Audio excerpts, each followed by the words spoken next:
James Carter tore the $400,000 contract in half, right down the middle, in front of 11 executives, in front of the woman who signed it. He laid both halves on the table, squared them like a soldier, and said 6 words. "I'm sorry, I have to go." Then he walked out. 5:30. Exactly. Sophia Bennett had just watched a man throw away everything she'd offered him, and she wanted to know why. 3 months later, standing at a grave she was never supposed to see, she got her answer. And she wished she'd never asked. Comment the city you're watching from. I want to see how far this story travels. And subscribe, because this one's going to stay with you. The Bennett Global Marine Boardroom held 11 people that afternoon, and 10 of them were smiling. The 11th was James Carter. He sat at the far end of the table in the chair nobody wanted, with his hands folded on top of a folder he hadn't opened. His suit was 6 years old.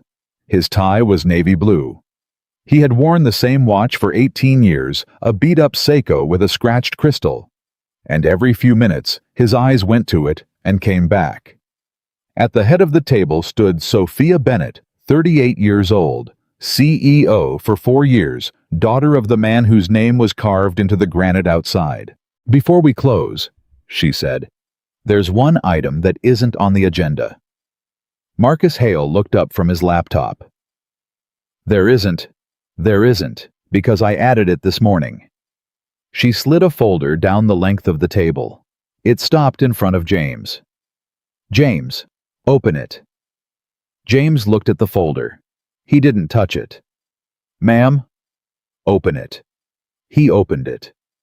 Inside was a single page, and at the top of the page were the words, "Offer of appointment Vice President Marine Engineering Division." Somebody at the table made a small sound. Somebody else set down a pen.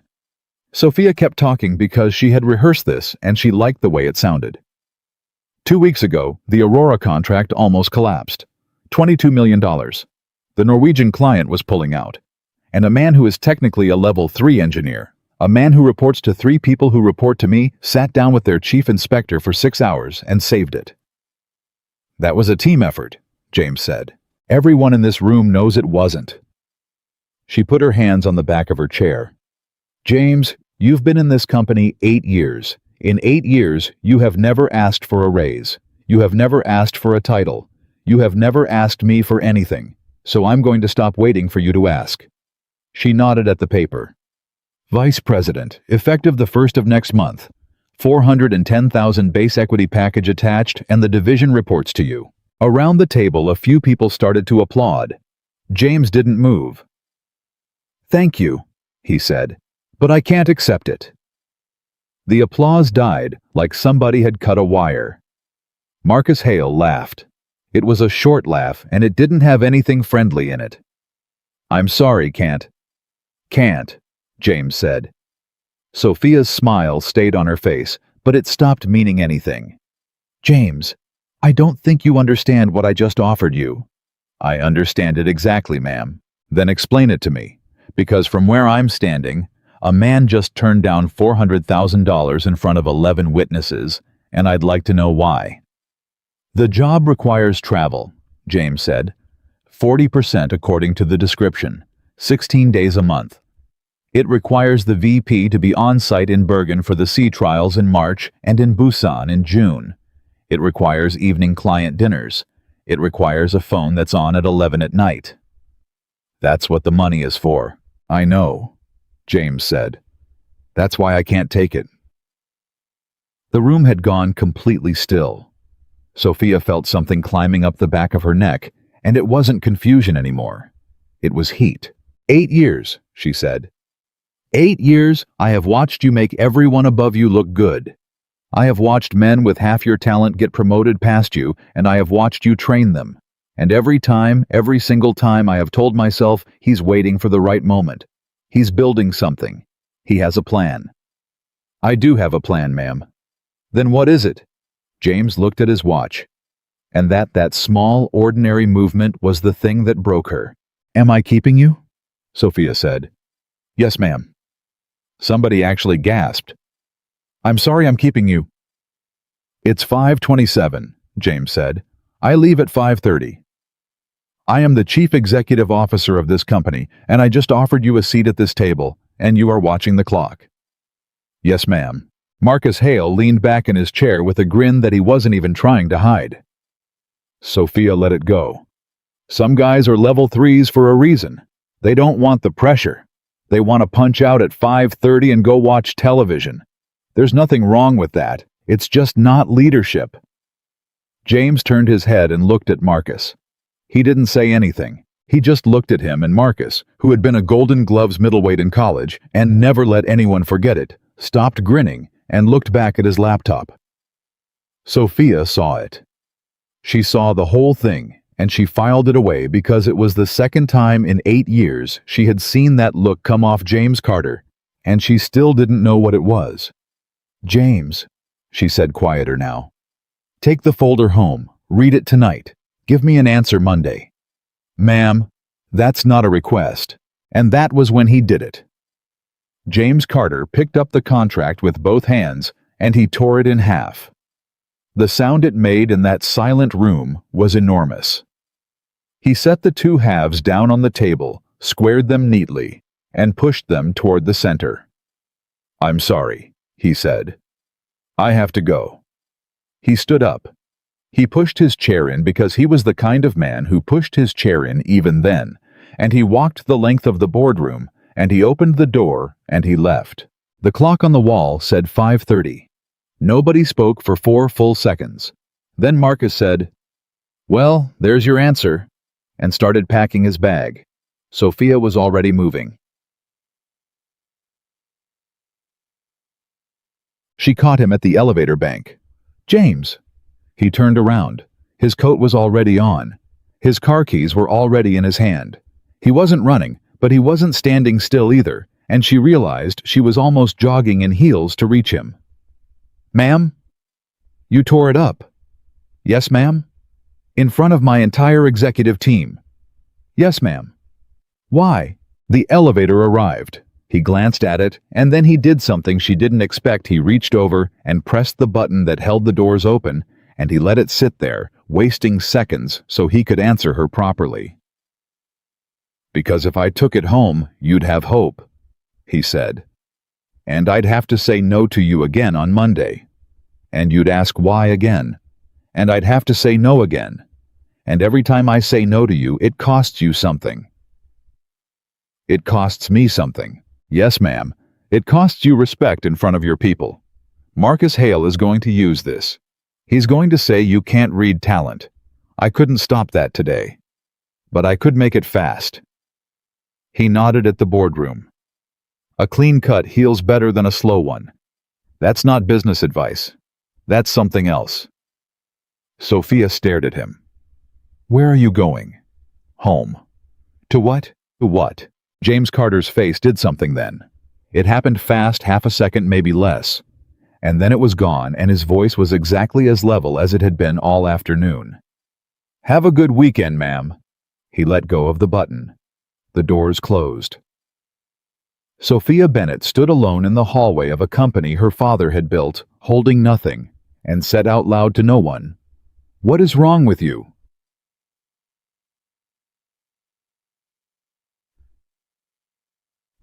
By Monday morning, the whole building knew. Sophia heard it in the elevator before she'd even had coffee. 2 women from procurement who didn't recognize her from behind. He tore it up. In half. Right in front of her. 400 grand? 410. He's insane. He's not insane. My friend in HR says he's got something going on, some kind of situation. What kind of situation? Nobody knows. That's the thing. 8 years and nobody knows anything about him. He doesn't come to the Christmas party. He doesn't come to the summer thing. Devin in QA invited him to his wedding, and he sent a gift and didn't show up. That's sad. That's weird is what that is. The doors opened. Sophia stepped off, and neither of them ever knew.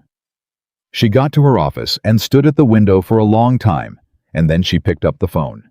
"Rebecca, bring me everything we have on James Carter." There was a pause on the line.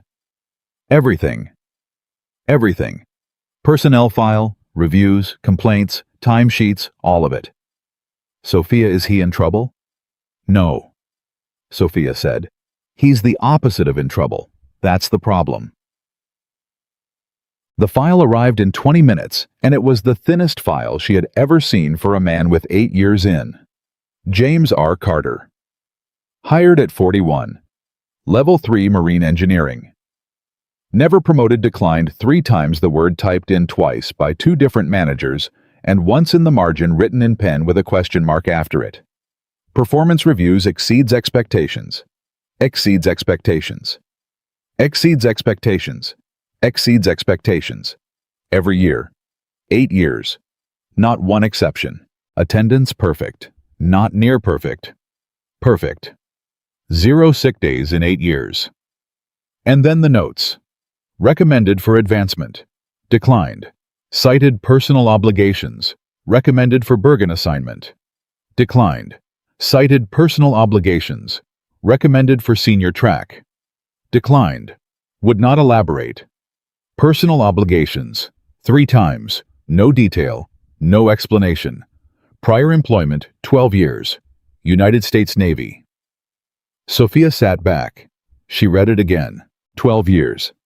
And then the section that told you how a man left the service, and it was there, and she'd expected to see something ugly, some discharge, some incident, some reason a career sailor walks away at 39. Honorable discharge. Voluntary separation. Rank at separation. Lieutenant Commander. Voluntary. Sophia put the file down. A man does not do 12 years and make Lieutenant Commander and then voluntarily walk out the door. Not without a reason. That's a man who is 1 promotion from a command, 1 tour from a pension, and he quit. Under emergency contact there was a name, Mia Carter, relationship daughter, age 11. And under spouse the box wasn't empty. It had a line through it.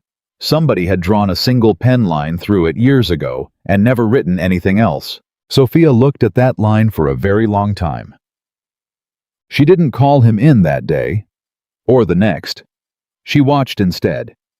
She watched him at 8 o'clock in the morning, first one in the building, always coffee from home in a thermos, because he didn't buy the $4 kind downstairs.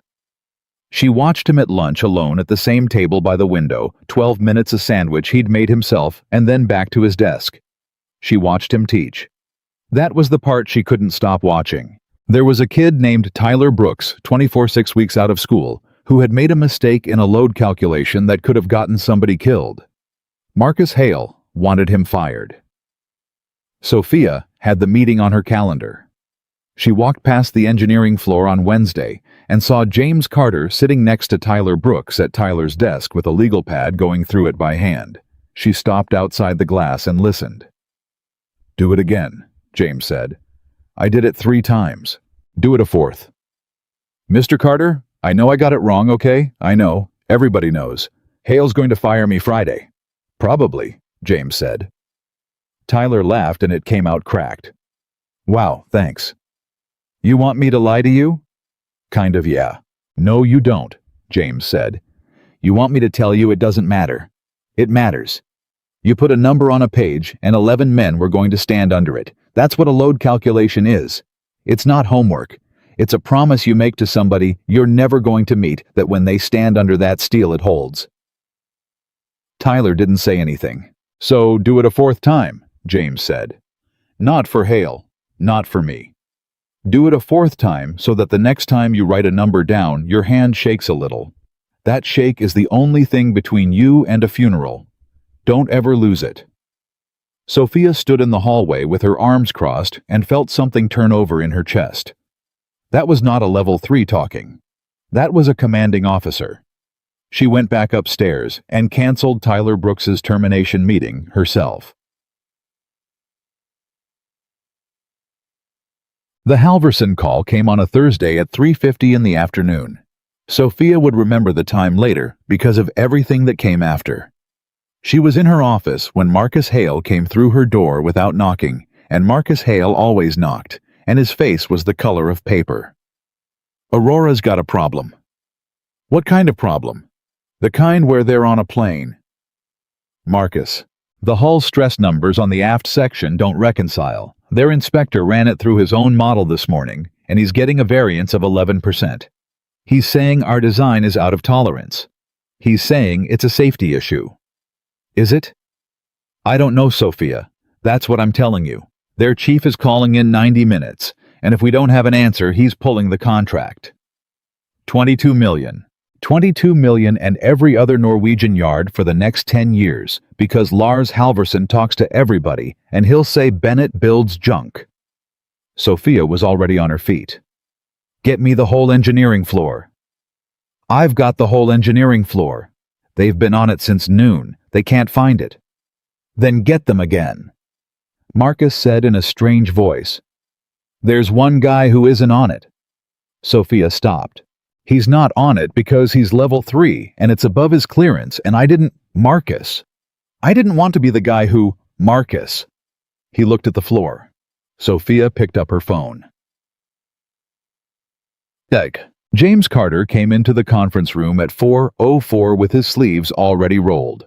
There were 9 engineers in that room, 4 laptops, 3 whiteboards covered in numbers, and every one of those men had been screaming at each other for 4 hours. James didn't look at any of them.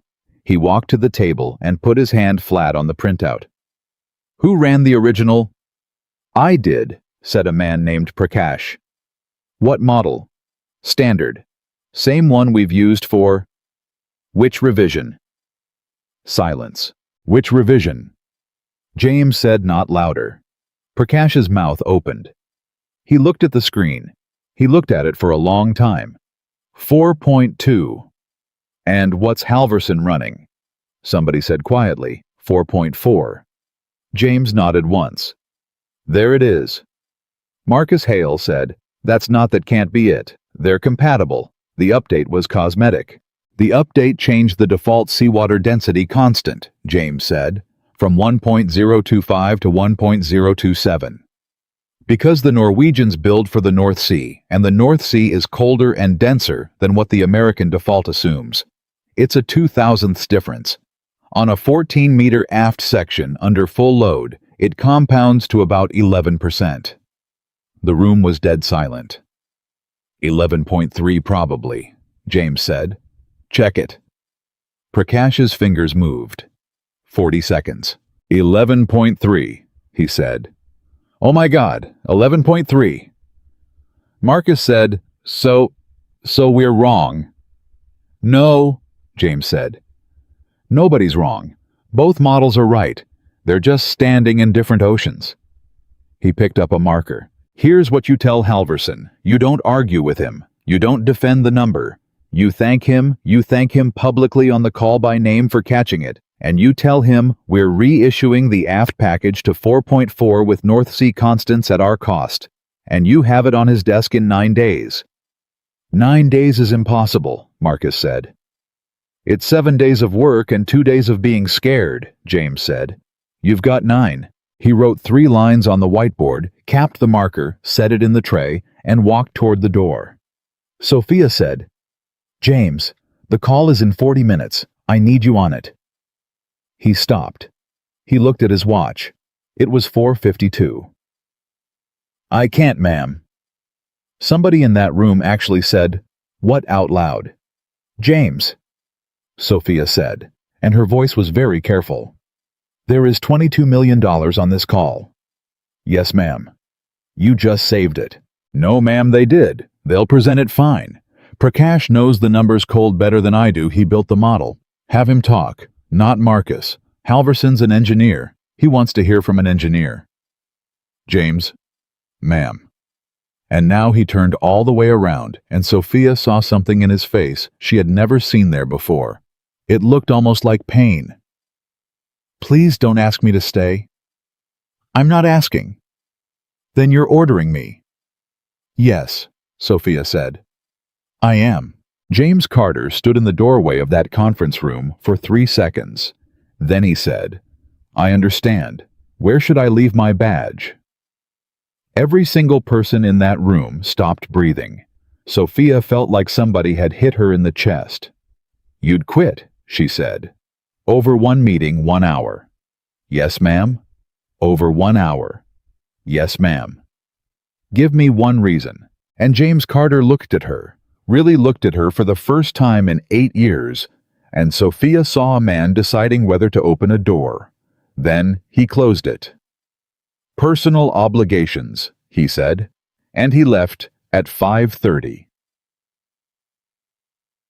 The call went fine. Prakash presented. Halverson was delighted. Delighted. Actually laughed on the line. Said something about Americans and their warm water. 9 days. The contract held. $22 million stayed exactly where it was. And at 6:40 that evening, Marcus Hale sat in Sophia's office with a drink he'd poured himself and said the thing that started everything. You have to let him go. Excuse me, Sophia. Listen to me as your father's friend and not your VP. He set the glass down. That man just told his CEO he'd rather be fired than sit in a room for 60 minutes. That's not humility. That's not personal obligations. That's a guy with something to hide. He saved the contract. He saved the contract in 9 minutes, and then he walked out the door like the building was on fire. Doesn't that scare you? It scares me.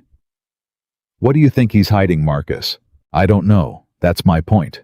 Marcus leaned in. 12 years Navy walks away voluntarily, one rung from command. Nobody does that. Nobody. Unless something happened. His discharge is honorable. Paper's paper. Sophia stood up. Get out of my office. Sophia. Get out of my office, Marcus.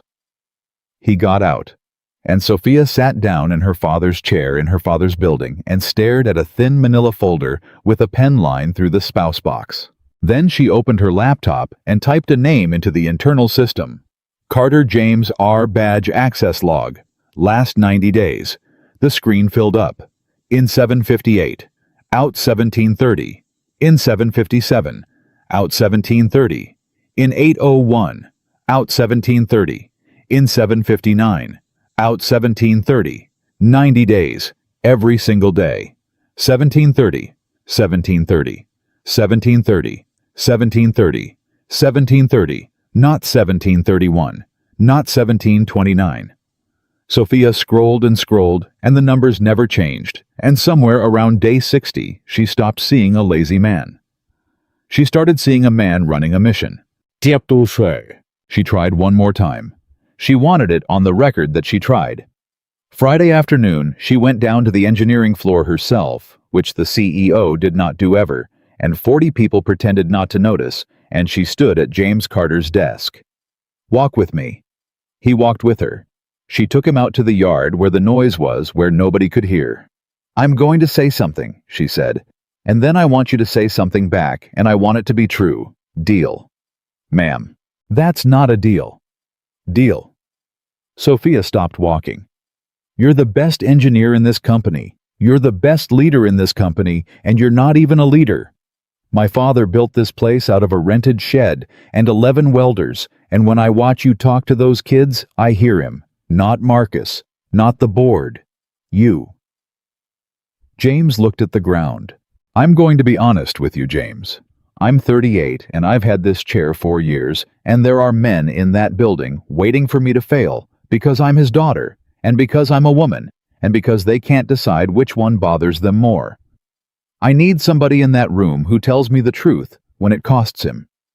There are maybe 2 of those in the world, and one of them is standing here refusing to take my money.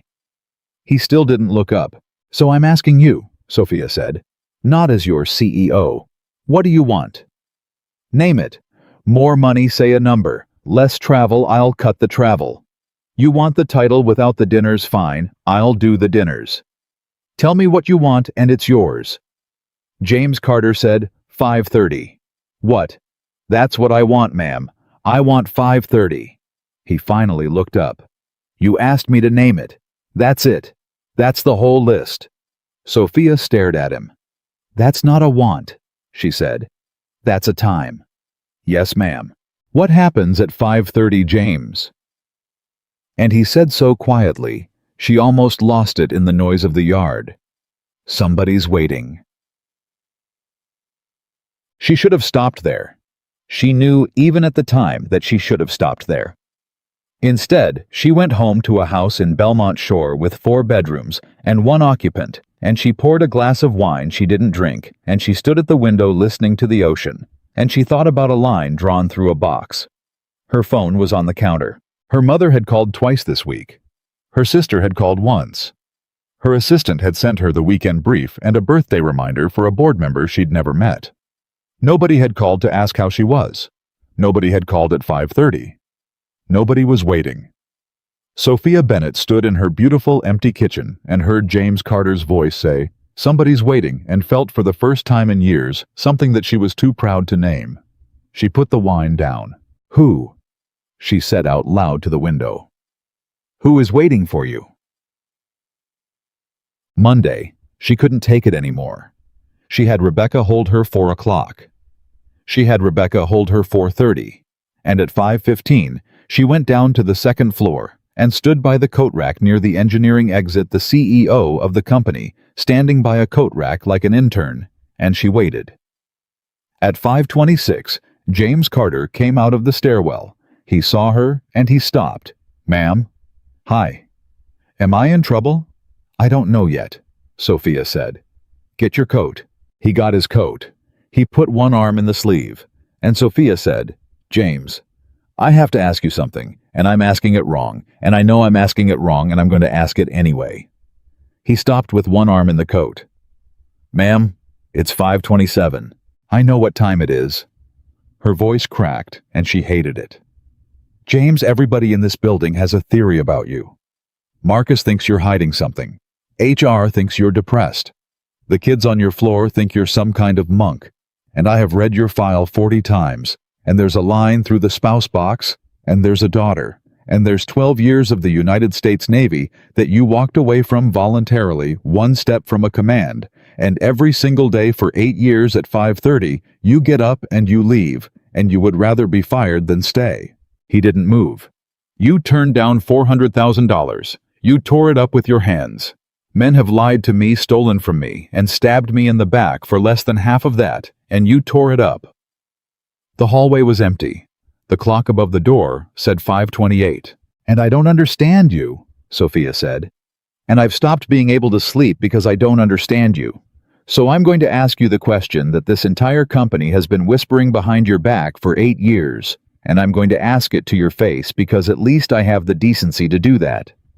James Carter stood absolutely still with one arm in his coat. Sophia looked directly at him. "Why won't you marry—" The hallway went so quiet she could hear the clock. James froze. Not because the question offended him. She could see that on his face there was no anger in it, none at all, and that scared her more than anger would have. He froze because in 8 years, nobody had ever asked him that way. Not the guys who set him up with their cousins. Not the HR woman with the sympathetic head tilt. Not his mother before she died. Nobody had ever just stood in front of him and asked. Slowly he took his arm back out of the coat. He folded it over his forearm. He looked at the clock, 5:29, and then he looked at Sophia Bennett, and for a moment the Navy officer was gone, and there was just a man in a hallway holding a coat. "CEO Bennett," he said quietly. "Are you sure you want to know the answer?"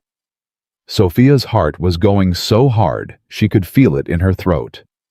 "Yes," she said. "Because once I tell you," James said, "you can't unknow it, and you're going to look at me differently every day for the rest of your life. And people don't want that. They think they do. They ask, and I say something small, and they go home happy, and everybody stays comfortable. I'm not asking to be comfortable. Then why are you asking?" And Sophia Bennett, who had a corner office and a company and a house on the water and nobody waiting in it, heard herself say the truest thing she had said in 4 years. "Because I think you're the only person I've ever met who kept a promise that cost him everything," she said. "And I want to know what that feels like, because I've never done it, not once." James Carter looked at her for a long, long moment. The clock ticked over. 5:30. He looked at it. And then for the first time in 8 years, James Carter did not move. "Sit down," he said. He didn't sit down. Sophia noticed that first she pulled out one of the plastic chairs by the coat rack and sat, and James Carter stayed standing, coat folded over his forearm. Watch on his wrist, 5:31, now 5:32. And he didn't move, and he didn't sit, and he didn't start. "You said sit down," she said. "I said it to you. So sit with me." "Ma'am, if I sit down, I'm going to be here a while. I have nowhere to be." James looked at her, and something in his face went a little bit soft and a little bit sad at the same time, and he said, "I know, that's the part I keep thinking about." Sophia felt that land somewhere under her ribs. Is that supposed to be an insult? "No, ma'am." He pulled out the other chair. He sat. He set the coat across his knees like it was something breakable. "It's supposed to be the reason I'm sitting." The hallway was empty. Somewhere down on the floor, a printer was still running, chewing through a job nobody was going to pick up until morning. Sophia could hear the elevator moving in the shaft behind the wall. "I have to make a call first," James said. "Now. Now."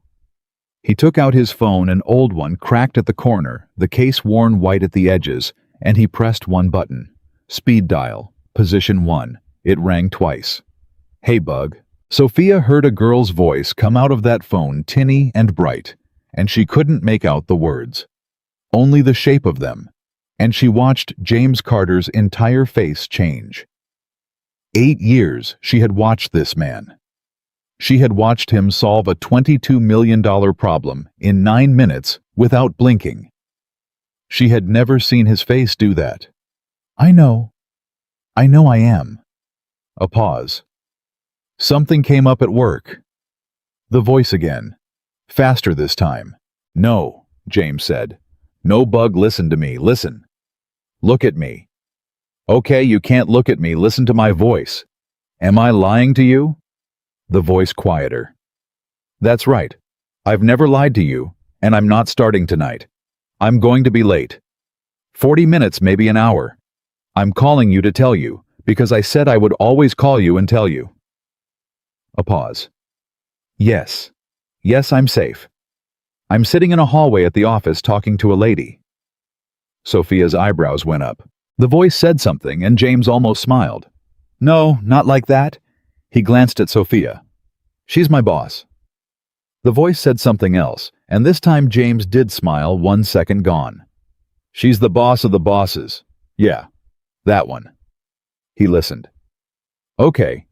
Grilled cheese, but you use the little pan and you turn the burner off before you take it out of the pan, not after. Say it back to me." Sophia listened to an 11-year-old girl repeat instructions about a stove burner to a former lieutenant commander of the United States Navy. "Good," James said. 20 minutes on homework, then you can read. Not the tablet, the book." Pause. "Because I said the book." Pause. "I love you too, Bug. I'll be there." He hung up. He put the phone in his coat pocket. He looked up at Sophia. "Okay," he said. "Ask me." Sophia opened her mouth and found there was nothing in it. You had it 40 seconds ago," James said. "You had it in the hallway and you didn't blink. Ask me." "That was your daughter." "That was my daughter." "Mia." "You read the file." 40 times. "Then you know almost all of it," James said, "and you don't know any of it, and that's the problem with files." Sophia put her hands flat on her knees. She was aware in some distant part of her brain that she was a chief executive officer sitting in a plastic chair by a coat rack, and that if Marcus Hale walked out of that stairwell right now, the story would be in every inbox in the building by 9 tomorrow, and she found she didn't care, even slightly. "Why won't you marry?" she said. James was quiet. "You said I could ask." "I did." "So answer." "I'm going to," he said. "But if I answer it right now, you'll hear it wrong. You'll hear it as sad. Everybody hears it as sad, and then they get uncomfortable, and then they change the subject, and then they never look at me the same again." He turned the watch on his wrist a quarter turn, the way she'd seen him do 100 times in 100 meetings and never once understood. So I'm going to tell you the other thing first. And then when I tell you the answer, you'll have somewhere to put it. What other thing? You want to know why I leave at 5:30? James said. That's not actually your question. Your question is why a man walks away from a command. Marcus asked it. You asked it. Everybody asks it, they just ask it politely. Sophia's face went hot. That's not, ma'am. It's part of it. It's all of it, James said without any heat at all. It's okay. It's a fair question. Nobody walks away from 12 years. Nobody makes 04 and hands it back. It doesn't make sense, so people fill in the blank themselves, and the blank they fill in is always ugly because that's what people are. Marcus thinks you're hiding something.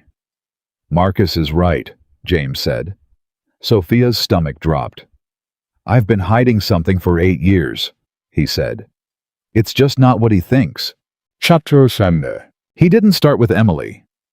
Sophia expected him to start with Emily. Instead, James Carter leaned back in a plastic chair in an empty hallway and said, "Do you know what a boarding officer does?" No, neither did I when they gave it to me. I was 29, Persian Gulf. You take a rigid hull inflatable up alongside a ship that doesn't want you in the dark in a swell, and you put men up a ladder onto a deck where you don't know how many people are waiting or what they're holding. And you go first. That's the job. You go first. How many times 91, James said. You counted. You count. Sophia said nothing. I was good at it, he said. I want to be honest with you about that because everybody in this building thinks I'm humble, and I'm not. I'm not humble. I was very, very good at it. I had a reputation. There were captains who requested me by name. When I was 33, they put me in front of a board and told me I was on a track, the one where they start saying words like command to you in hallways, so you'll get used to the sound. And you liked it. Ma'am, I loved it. He said it plainly. I loved it the way you love your father's building. I was going to do it until they made me stop. I had it mapped. 2 more years there, then the school in Newport, then a department head tour, then executive officer, then my own deck by 44. I had it mapped. And every man I served with knew it, and every one of them would have bet the house on it. So what happened? James looked at the printer light blinking down the hall. I got sent to a wedding, he said. Sophia blinked. What? A buddy of mine, Danny Reyes, got married in San Diego in October. I didn't want to go. I had 4 days and I wanted to sleep. Danny called me and said, Carter, if you don't come to my wedding, I will personally fly to wherever you are and drag you. And I said fine. So I went. I put on the whites. I stood in the back like a coat rack. And there was a woman at the reception standing by the cake table looking like she wanted to be there about as much as I did. Emily, Sophia said. Emily, James said. And Sophia heard the way he said it, and she thought, oh. She was the bride's cousin. She was a pediatric nurse. And I walked over, and this is the part I want you to understand, ma'am, because you think I'm this quiet man who doesn't talk to anybody. I walked over there, and I said the single dumbest sentence a human being has ever said to another human being. What did you say? I said, you look like somebody planning an escape. Sophia laughed. She actually laughed one sharp surprise sound in an empty hallway and immediately covered her mouth. Yeah, James said. That was her reaction too. Except she didn't cover her mouth. She laughed right in my face, and then she said, you look like somebody who's never been to a party. And I said, that's fair. And she said, do you dance? And I said, no. And she said, good, neither do I. Let's go get tacos. She left her cousin's wedding. She left her cousin's wedding, James said. With a man she'd known for 4 minutes, in a taco place, in San Diego, at 11 o'clock at night. And we sat there until 2 in the morning, and I told her things I hadn't told anybody in 12 years, and she didn't flinch at any of them. Not one, and at 2 in the morning, she looked at me across a plastic table and said, you're going to be a problem for me, aren't you? Sophia was very still. 6 months later, I married her, James said. In a courthouse, 9 people. Danny stood up for me. Her mother cried and told me I was too old for her, which was true. I was 34 and she was 28, and her mother was right about everything else too. You married her in 6 months. Ma'am, I made a decision in 4 minutes, James said. The other 5 months and 26 days were paperwork. He said it lightly. It didn't land lightly. And then, Sophia said, and then I went back to sea. The hallway got quiet. That's what nobody tells you, James said. You get the girl and the credits roll and everybody claps. Nobody shows you the next 8 years. I was gone 240 days 1 year. 240. I did the math on a napkin once, and I have never done it again. She was in a rental in Coronado with a husband on the other side of the planet, and a phone that rang once a week if the connection was good. Did she complain? Not one single time, James said. Not once. And I let her not complain. That's the thing I have to carry. She never said a word, and I let that be an answer. That's not fair to yourself. It's exactly fair to myself, ma'am. Don't take that from me. It's mine. Sophia closed her mouth. Mia came in the spring, James said, and his voice shifted. March. 2 in the morning, because everything important in my life apparently happens at 2 in the morning. And I was there. I got there. 22 hours of flights, and I got there with 40 minutes to spare, and I walked into that room in a flight suit that smelled like a cargo bay, and Emily looked up at me and said, He stopped. What? She said, You made it. James turned the watch again. Not, where were you? Not, you almost missed it. She said, You made it, like I'd done something. Like showing up 40 minutes before my own daughter was born was an achievement, and I stood there and I let her be proud of me. James. And then they put Mia in my hands, he said, and I want to tell you what I thought. Everybody expects you to say your heart grew 3 sizes, or you understood the meaning of life. That's not what happened. What happened was I held this 7-pound person, and my very first thought, ma'am, the actual first one, was who's going to protect her when I'm not here? Sophia said quietly. That's a soldier's thought. That's exactly what it is, James said.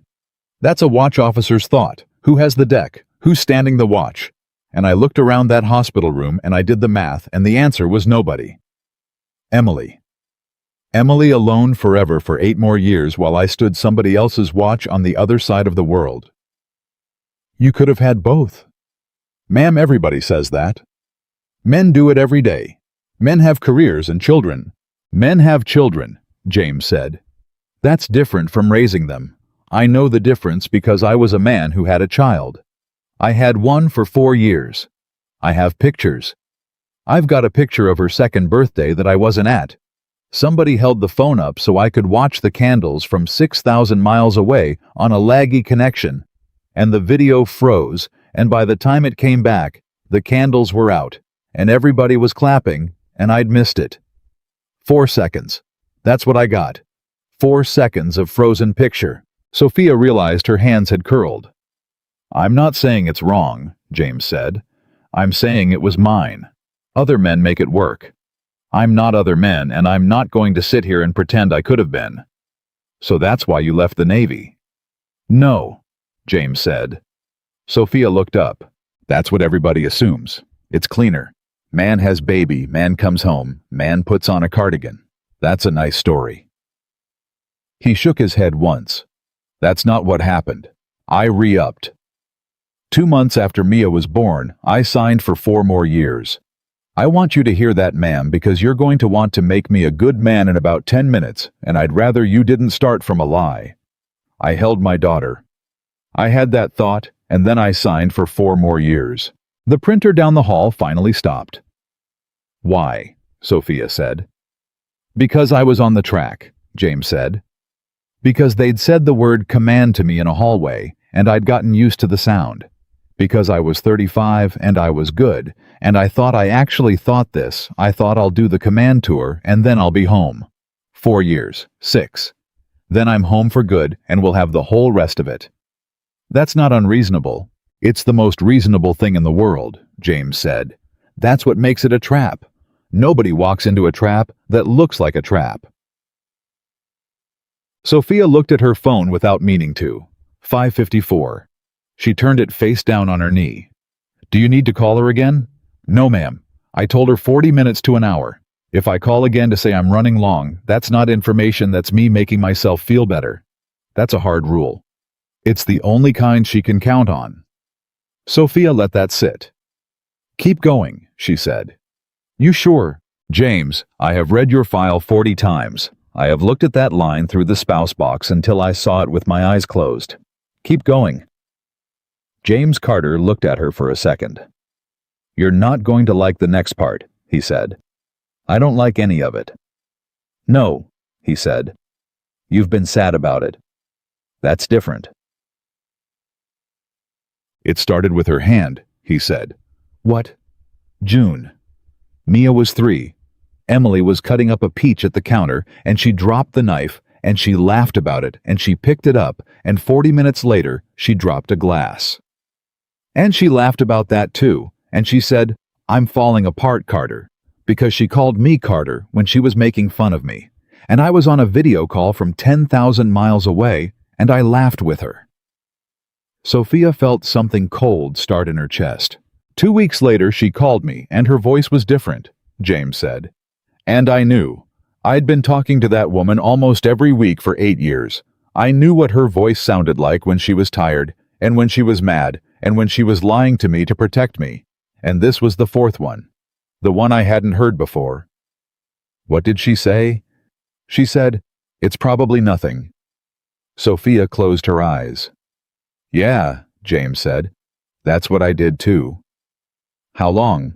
4 months of tests, 4 months. And I was underway for 3.5 of them.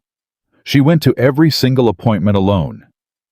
Do you know what that's like? I don't. That's my point, ma'am. I don't know what that's like. I was on a ship. I was in a wardroom eating a decent steak on a Thursday, and she was sitting in a beige room by herself while a man in a coat said words to her. You couldn't have. Please don't, James said. Please, I've heard it. My CO said it. Danny said it. My mother said it before she died. Everybody says there was nothing you could have done, and they say it to be kind, and it's the cruelest sentence in the English language because it's not true. I could have been there. That's a thing. That's a whole entire thing. Being there is a thing you can do. The hallway was silent. Finally, they had a name for it, he said. I'm not going to say the name, not because it's a secret, because the second I say it, you'll do what everybody does. You'll go somewhere in your head, you'll think of somebody you knew who had it, and then you're not listening to me anymore, you're listening to them. So I'll say it like this. It was the kind where they stop saying cure and start saying manage, and they say it in a very particular voice. You'd know it if you heard it. When did you find out? October 7th, James said. 11:40 at night local, satellite call. She'd been holding it for 2 days because she didn't want to tell me on my birthday. Sophia put a hand over her mouth. That's what I mean, James said, and his voice didn't rise. It went lower, and somehow that was so much worse. That's who she was. She got the worst news of her life, and she sat on it for 48 hours alone in a rental house in Coronado with a 3-year-old, so I could have a nice birthday. What did you do? I said the right things, James said. I said all the right things. I said we'd fight it. I said I'd be home in 11 weeks. I said we'd get the best people. I was very calm and very good, and I said every single correct sentence, and then I hung up the phone, and I walked out onto the fantail, and I stood there for 4 hours until the sun came up. Did you cry? No, ma'am, James said. I did arithmetic. Sophia's head came up. 11 weeks until I'm home. Then 14 weeks of workups. Then the deployment, that's another 8 months if it holds, and it never holds. Then the command board. Then Newport. And I stood on that fantail with the water going by, and I ran those numbers over and over like they were going to come out different, and they never did, and around 0400 I finally understood what the numbers were telling me. What were they telling you? That if I stayed in the Navy, James said, I would spend the last years of my wife's life somewhere else. Sophia Bennett, who negotiated with shipyards who fired executives who had been called a cold woman in 3 languages, felt her eyes go hot and hated it. So you quit, she said. I put in the paperwork the next morning, James said. Oh, 7:30. First thing. Didn't sleep. Just like that. Ma'am, it was the fastest decision of my life. Faster than marrying her. I did it before I could be reasonable about it. He laughed once, and there was nothing funny in it. That's the trick, by the way. If you wait until you're reasonable, you never do it. They tried to stop me, James said. The Navy. My CO put me in his stateroom and shut the door. Captain Alan Whitcomb. Hard man. Genuinely hard, not the kind that acts it. He'd known me 9 years. James looked at the ceiling. He had my paperwork on his desk, and he put one finger on it, and he pushed it back across at me, and he said, "No." He could do that. He couldn't. He did it anyway. James shook his head slowly. He said, "Carter, you're 39 years old. You are 18 months from a command. There are men in this fleet who would put their hand in a fire for what's sitting in front of you, and you're going to hand it back." And I said, "Yes, sir." And he said, "You'll regret this every day of your life." And I said, "Yes, sir, probably."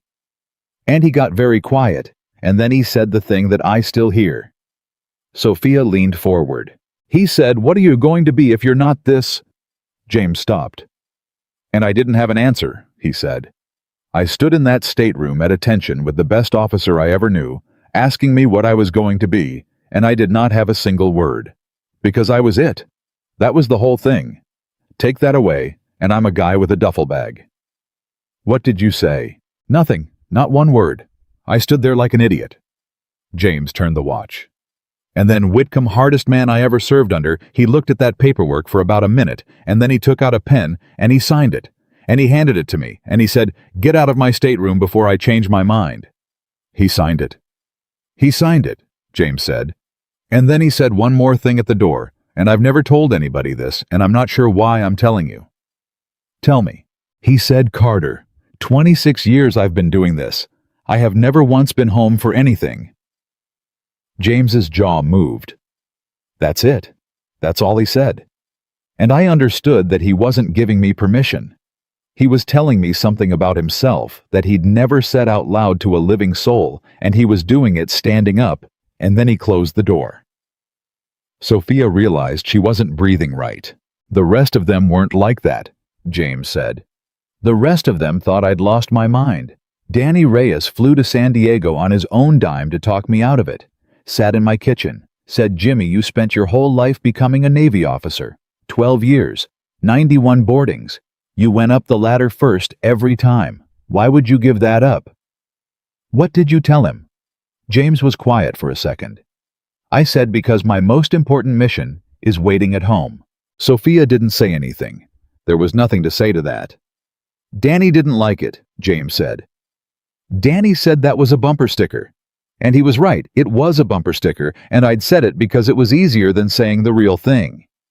What was the real thing? James looked at her. The real thing, he said, is that I finally figured out what the job was. 12 years I thought the job was the Navy. The job was never the Navy. The job was go first. That's what they trained into me for 12 years. Whatever the worst thing is, you go up that ladder first before you're men into a place you can't see. That's the whole job. His voice was very steady and very quiet. And then, one day, the worst thing wasn't on a ship in the Gulf. It was in my own house. And it was in my wife. Sophia's hand was over her mouth again, and she didn't remember putting it there. So, I went first, James said. That's all. That's the entire thing. I didn't quit the Navy, ma'am. I just finally found out where the ladder was. It was 6:11. Sophia knew it was 6:11 because she looked, and then she looked at James, and he had not looked at his watch once in the last 20 minutes. "How long?" she said. "After you came home. How long did you have?" 19 months. That's more than most people get, James said. I want to be very clear about that. 19 months. I have friends who got a phone call, and that was it. I got 19 months and I was there for every single day of them, and I would not trade one of those days for the command or the ship or the flag or anything anybody could put on a table in front of me. He said it evenly. He said it like a man reading a number off an instrument. What did you do? Sophia asked. For 19 months. What did it look like? You want the truth or the version people want? The truth. It was the best time of my life, James said. Sophia's face must have done something because he nodded. That's the part nobody's ready for, he said. Everybody wants it to be tragic. It was tragic. It was also, ma'am, I was home. Every morning. Every morning for 19 months I woke up in the same house as my wife and my daughter. Do you understand what that is? For a man who did 240 days at sea, I made pancakes. Badly. I burned them for 4 months straight, and Mia ate them anyway, and told me they were good, and Emily would sit at the table with her coffee and watch her 3-year-old lie to me about pancakes and try not to laugh. Sophia laughed, and it came out wrong wet. I learned how to braid hair, James said. You want to talk about the hardest thing I've ever done, it's not the golf. It's a French braid. Emily taught me from the couch when she couldn't stand up long enough anymore. She'd talk me through it. Over under, pull it tight. Carter, don't be scared of her head. He stopped. Don't be scared of her head. She said that to me probably 40 times. Can you do it now? I can do it in 4 minutes with my eyes shut, James said. Every school day for 8 years. Sophia had to look at the floor. There was a chair, James said. Blue chair by the window because she wanted to see the street. And when it got bad, that's where she was. And Mia was 4 by then. Mia would climb up in that chair with her and just sit there. Not talk. Not play. Just sit. 4 years old. Nobody taught her that.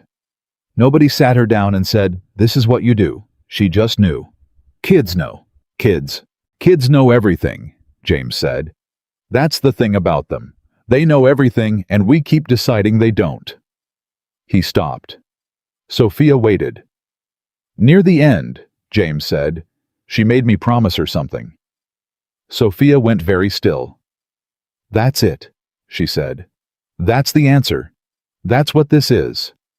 No, James said. James, ma'am, I know what you're doing. You're doing what everybody does. You want the sad wife on the deathbed to make the sad husband promise never to love again, and then it's a nice story, and everybody cries and goes to bed. His voice had an edge on it for the first time all night. That's not what happened. Emily Carter never asked me for that. She wouldn't have. She would have thrown something at me for even thinking it. Then what did she make you promise? James Carter opened his mouth and stopped. Sophia watched a man who had gone up 91 ladders in the dark sit in a plastic chair and not be able to say a sentence. James. Give me a second. Take it. He took about 10. She made me promise, he said, that Mia would never be raised by somebody who was somewhere else. Sophia frowned. Neither did I. Not at first. He rubbed his thumb across the face of the watch. I said him I'm right here. I'm not going anywhere.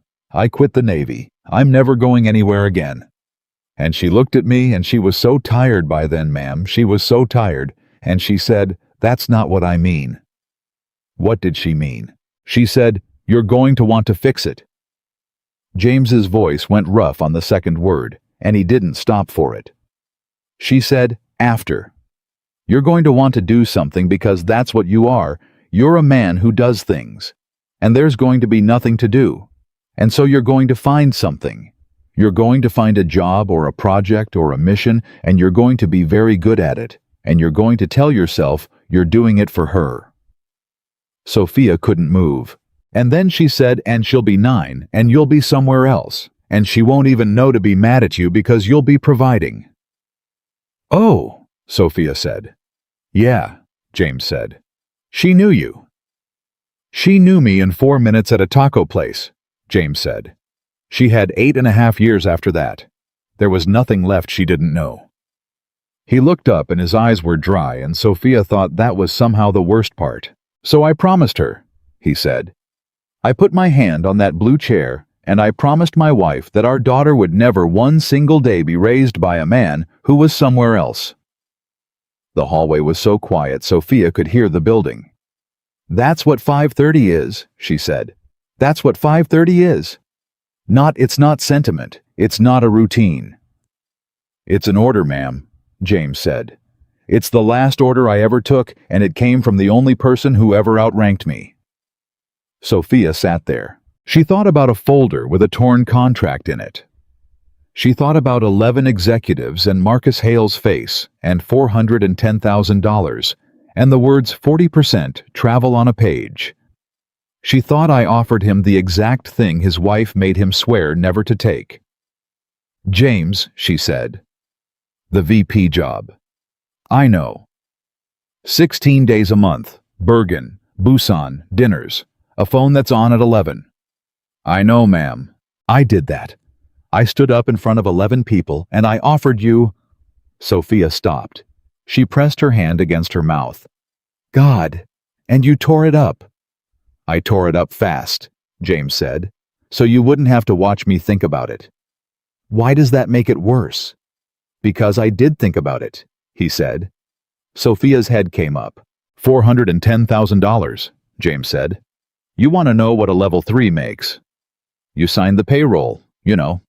I've got 11 years of college coming, and I've got a mortgage on a house that's worth less than I paid for it, and I sat in that chair and for about 2.5 seconds I thought about what that money would do. 2.5 seconds. 2.5 seconds is a long time, ma'am, James said. It's the longest I've thought about breaking that promise in 8 years, and I've thought about it every day since. Why, can I ask you something? James said. Sophia laughed shakily. You're asking me, you've been in that chair 4 years. 4 years and 2 months. When's the last time somebody was waiting for you? Sophia stopped laughing. That's not. You said sit down and talk. James said gently. You didn't say I get to be the only one talking. She looked at her hands. My father used to wait up, she said. That's the honest answer. When I was at Wharton, when I was at the firm in New York, I'd fly in for Christmas and my flight would be delayed, and I'd get to the house at 1 in the morning, and there'd be one light on in the kitchen, and he'd be sitting there with the paper he'd already read twice. She stopped. He never said he was waiting. He'd say, oh, couldn't sleep. Every time. For 15 years. Couldn't sleep. Sophia's voice went thin. He died 4 years ago, and I got the chair, and I have not walked into a house with a light on since. James didn't say anything. He didn't say I'm sorry. He didn't reach over. He didn't fix it. He just let it be true in the hallway with her. And Sophia understood suddenly and completely why a 24-year-old kid named Tyler Brooks would rather be told the truth by this man than be forgiven by anybody else in the building. That's what you did to Tyler, she said. Ma'am. You didn't tell him it was okay. You told him it mattered. She wiped her face with the back of her wrist angrily, like it had insulted her. Everybody in my life tells me it's fine. Everybody. 4 years of people telling me I'm doing great. Are you? No, Sophia said. Okay, James said. And that was all. That was the whole response. Okay. Sophia found she was crying a little in a hallway in front of an employee, and that she had never in her adult life felt less humiliated. At 6:29, James Carter stood up and put on his coat. I have to go, he said. I told her an hour. James. Sophia stood too. You didn't answer it. He stopped with his hand on the sleeve. You told me everything, she said. 12 years, Emily, the fantail, the blue chair, the promise. You told me why you leave at 5:30, and you told me why you tore up my contract, and you told me why you walked out of the Navy. But you did not answer the question I asked. No, ma'am, James said. I didn't. Why won't you marry? He looked at her for a long moment. Because you're not ready, he said. I'm not. Sophia's voice cracked. Excuse me, you just heard the easy part, James said, buttoning his coat. That was the easy part, ma'am. That's the part I can say sitting down. People hear that part, and they think they understand, and they say things like, she'd want you to be happy, and it's been 8 years, and you're still young. Every one of them means well. Every one of them is answering a question I didn't ask. Then tell me the hard part. Not tonight. James, ma'am, it's 6:31, he said. And there's an 11-year-old girl in a kitchen in Lakewood who has burned exactly one grilled cheese in her life and is about to try for two. And she is standing there right now looking at the door. He pulled his keys out. Then when? Sophia said. James Carter paused at the top of the stairwell. You'll figure it out, he said. You've been reading my file for 8 weeks. There's one thing in there you haven't asked me about. What? You'll find it, he said. It's the first Saturday of every month. And he went down the stairs. She found it in 11 minutes. She didn't even have to open the personnel file again. It was in the timesheets, and it had been in the timesheets for 8 years, and 40 people had signed off on it without ever once looking at it. Unpaid leave 4 hours. First Saturday. Unpaid leave 4 hours. First Saturday. 96 of them. 96 entries going back to the month he was hired, and not one manager had ever asked because it was a Saturday, and because it was unpaid, and because James Carter was the kind of man you stopped asking questions about after a while. Sophia sat in her office at 9 o'clock at night, with her laptop open, and scrolled through 8 years of a man giving away 4 hours he didn't have to give. Unpaid. That was the part she couldn't get past. He wasn't taking it. He was paying for it. She called Rebecca at home. Sophia is everything. Do we have a policy that requires unpaid leave for a Saturday? What? We're closed Saturdays. Engineering's closed Saturdays. Why would an employee file for unpaid leave on a day we're not open? Rebecca was quiet for a second. They wouldn't. Nobody files for a Saturday. Somebody's been filing for a Saturday for 8 years. That's Sophia. That's not even a real form. The system doesn't require it. He'd have to go looking for that form. He did. Why would anybody do that? And Sophia Bennett said out loud in an empty office, so there'd be a record. She sat back. He'd wanted it on the books. 8 years of a man documenting in the official file of a company he worked for that on the first Saturday of every month for 4 hours, he was not available to anybody. Not as a favor, not as a request, as a log entry. The way you log a watch. Sophia looked at the 96 lines and understood that she was looking at the only thing in James Carter's life that he had ever asked the world to write down. The next first Saturday was in 9 days. She told herself she wasn't going to go. She told herself that for 9 days. She lasted until 9:40 that Saturday morning, and then she was in her car. She didn't know where she was going. That was the honest part, the part she'd admit later. The file had an address for him, and she didn't use it. She wasn't going to sit outside a man's house. She had some dignity left, but she also knew that a man who logs 4 hours doesn't log them for a haircut. And there were only so many places a person goes on the first Saturday of every month for 8 years. She was on the 4:05 when it hit her. She actually said it out loud in the car. "Oh, you idiot." There was one place. There had always been one place. It had been sitting in the middle of that file with a pen line drawn through it, and she had looked at that line 40 times and never once asked the obvious question, which was, where is she? It took her 40 minutes and 3 phone calls and 1 lie to a very nice woman at a records office, and Sophia Bennett was not proud of any of it. The place was in Long Beach, up on a rise. She parked on the road because the lot was full, and she walked in past a groundskeeper who nodded at her like she belonged there, and she thought, what am I doing? What in God's name am I doing? And then she saw them. He was sitting on the grass. That was the thing that stopped her 40 yards out behind a tree like some kind of criminal.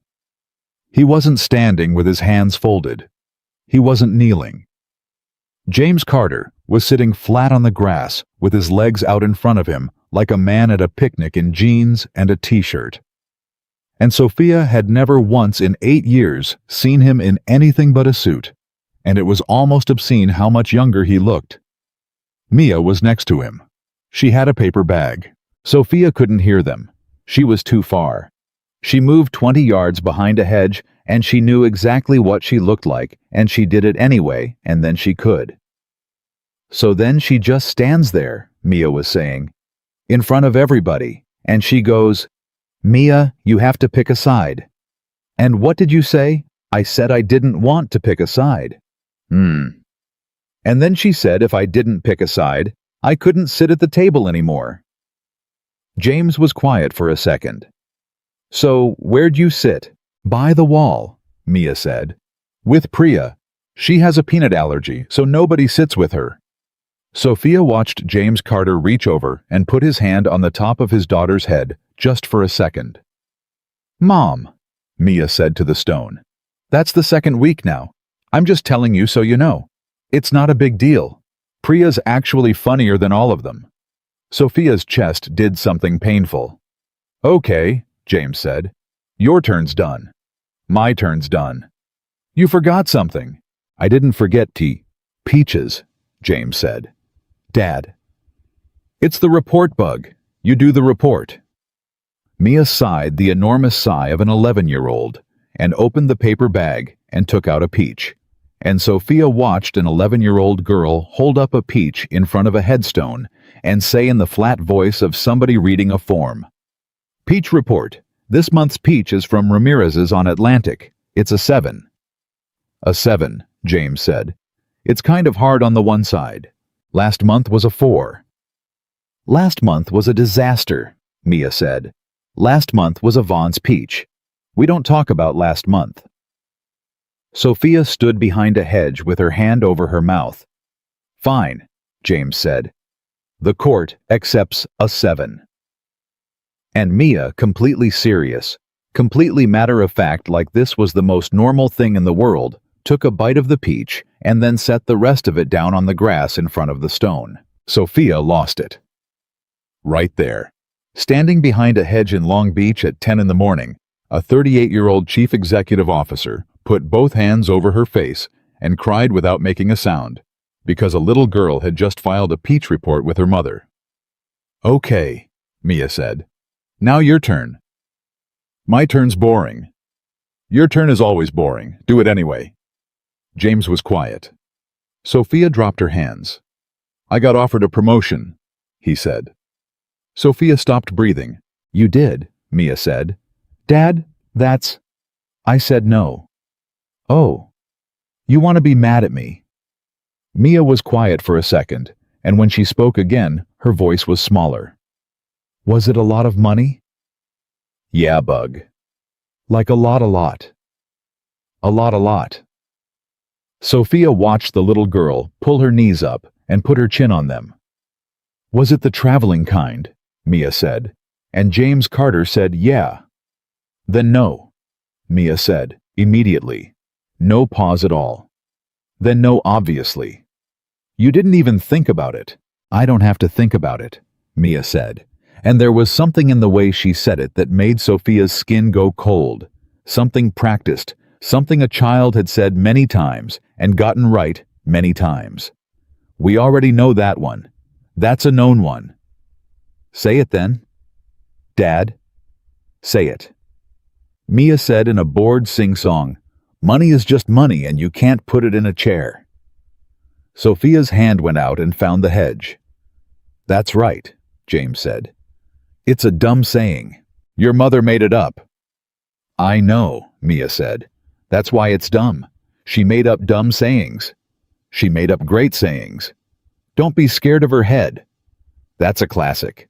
Dad, that's insane. That's an insane thing to say to a person." And James Carter laughed. Sophia had worked in the building with that man for 8 years, and she had never heard him laugh, not once. Not at a Christmas party, not in a hallway, not at somebody's joke in a meeting. He laughed out loud on the grass with his daughter in front of his wife's grave, and it was the loudest, most alive sound Sophia had ever heard him make. She backed up 2 steps, and her heel found a rock, and the rock went talk against the stone edging. James Carter's head came around like a shot. Sophia froze. For a second, one full second, there was nothing on his face at all. Not surprise. Not embarrassment. Nothing. Just a man locating a sound. Then he saw her, and his face closed. Sophia had never seen a thing like it in her life. It was like watching a hatch come down. "Bug," he said without taking his eyes off Sophia. "Go sit in the truck for a minute." "Who's that truck?" "Dad, Mia." Not loud, not sharp, just level. "Truck." Mia got up. She looked at Sophia the whole way past a long, frank, unembarrassed look, the way kids look at you when they haven't learned to pretend yet. And then she went down the path. James Carter stood up off the grass. He didn't come toward her. He stood there and let Sophia walk to him, and every one of those 40 yards was the longest walk of her adult life. "Ma'am," he said. "James, how'd you find it? The timesheets?" He nodded slowly. 96 of them. 96. "That was for me," he said. "That form. Nobody ever needed to see that form. That was for me, so there'd be a record. So if I ever missed one, I'd have to write it down that I missed one." He looked at her, and his voice didn't rise at all, and that was what made it unbearable. "You know what a log is for, ma'am? It's not for the company. A log is so you can't lie to yourself later." "James, I'm sorry." "You followed me to my wife's grave." Sophia's whole body went hot. "Yes," she said. He blinked. Whatever he'd been braced for, it wasn't that. "I did," Sophia said. "I'm not going to stand here and tell you it was an accident, or that I was in the neighborhood, or that I was worried about you. I followed you. I lied to a woman at a records office to get the name of this place. I stood behind that hedge for 20 minutes. Her voice was shaking, and she let it shake. "You said there was one thing in the file I hadn't asked about. You told me to look." "I told you to ask me," James said, and that took the legs out from under her. "I said you'd figure it out," he said. "I said it because I thought you'd walk into my office Monday and say, 'Carter, what's the first Saturday?' And I'd have told you. I'd have told you sitting down with a door shut like a person." He gestured at the grass, one small movement, and it was the angriest Sophia had ever seen him. "Instead, you're standing in front of my wife." Sophia had nothing. She stood there with nothing. "I'll go," she said. "No," James said. She looked up. "You're here," he said. "You wanted the hard part. You dug for it. You found it. You're standing in it." He put his hands in his pockets. "So take it. Don't run out of the room now." "James, you asked me a question in a hallway," he said. "And I told you that you weren't ready, and you decided you were, so here we are. Ask it again." Sophia's mouth was completely dry. "Not here," she said. "Here," James said. "You want it, you ask it here, in front of her. That's the price." Sophia looked at the stone. She hadn't let herself look at it. 20 minutes behind a hedge, and she had not let her eyes go there once, and now she did. And it said, "Emily Ann Carter." And it said, "Beloved wife and mother." And it said a span of 36 years, and there was a peach on the grass in front of it with one bite gone. 36. Sophia was 38. She felt something go through her that she would not have a name for until much later. "James," she said, "is Emily the reason you never married again?"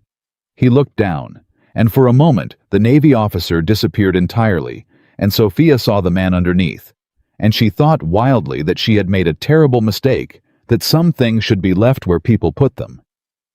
"No," James said. Sophia's head came up. "What?" "That's what you all think," he said. "That's the story. Guy loves a woman, woman dies, guy's frozen at the grave forever. It's a nice story. It's got a shape to it. People can hold it." "Then why?" "Because it isn't true," James said. "The reason isn't that I can't love again." Sophia stared at him. "You could," she said. You're saying you could." "Ma'am, I'm 49 years old, not dead," James said. "I know what it looks like. I know I look like a man in a black and white photograph, but I stand in a kitchen every morning making eggs, and I'm a person in there. Of course I could. That was never the question. Nobody's ever asked me the actual question because the actual question is worse." "Then tell me," Sophia said, and it came out as almost a shout, and she heard it echo off the stones and was horrified at herself. "James, I'm asking. I stood behind a hedge like a lunatic. I've lost 9 days of sleep. Tell me the real answer." James Carter reached into his back pocket and took out his wallet. He opened it. Sophia saw a driver's license and insurance card, $40, and then behind everything in the fold, a photograph so old that the color had gone orange at the edges. He didn't hand it to her. He held it out and let her look. A woman at a plastic table. 28, maybe. Laughing at whoever was holding the camera mid-laugh, eyes half shut, mouth open, absolutely unposed, absolutely alive. "Taco place," Sophia said. "Taco place. Who took it?" "Danny," James said. "He followed us. He left his own wedding reception and followed us in a cab because he thought I was going to embarrass myself, and he stood outside on the sidewalk, taking pictures through the window like an idiot, and I didn't know until he mailed me this 6 weeks later." Sophia made a sound that was half laugh and half something else. "When I married her," James said, "I made a promise." James. "In sickness and in health," he said, "for better or worse, until death do us part." "But she's gone." "Yes." "So the promise is over," Sophia said. "James, that's not me being cruel. That's the actual words. Until death do us part. Death parted you. It's in the sentence. You kept it. You kept every letter of it, and then some. There is not a human being on this earth who could say you broke it." James looked at the photograph. "You know what nobody ever notices about those words," he said. "What nobody promises to feel anything," he said. "Read them again. There's no feelings in there at all. You don't promise to love her, you promise to have and to hold. It's not a feeling. It's a duty roster." He turned the photo slightly. 12 years in the Navy, ma'am. I signed a lot of paper. That's the only oath I ever took where I understood every single word." "So you kept it?" "I kept it." "Then it's done," Sophia said. "James, it's done. You're free. Do you understand that? You've been standing at attention at a post that doesn't exist for 8 years. "I know," James said. Sophia stopped. "I know it's done," he said. "Ma'am, I'm not confused. I'm not one of those men who talks to the chair. I know she's gone. I've known for 8 years. I knew it the second it happened. I was holding her hand. I felt it go. There was no ambiguity about it at all." His voice was terrible in its steadiness. "So no, the promise isn't the reason. The promise ended when she did. I did my part." "Then what is the reason?" And James Carter said, "My love for her didn't end the day she died." Sophia opened her mouth and nothing came out. "That's it," he said. "That's the whole thing. That's the answer nobody wants, because it's not noble, and it's not tragic, it's just true. The promise was a duty and I discharged it.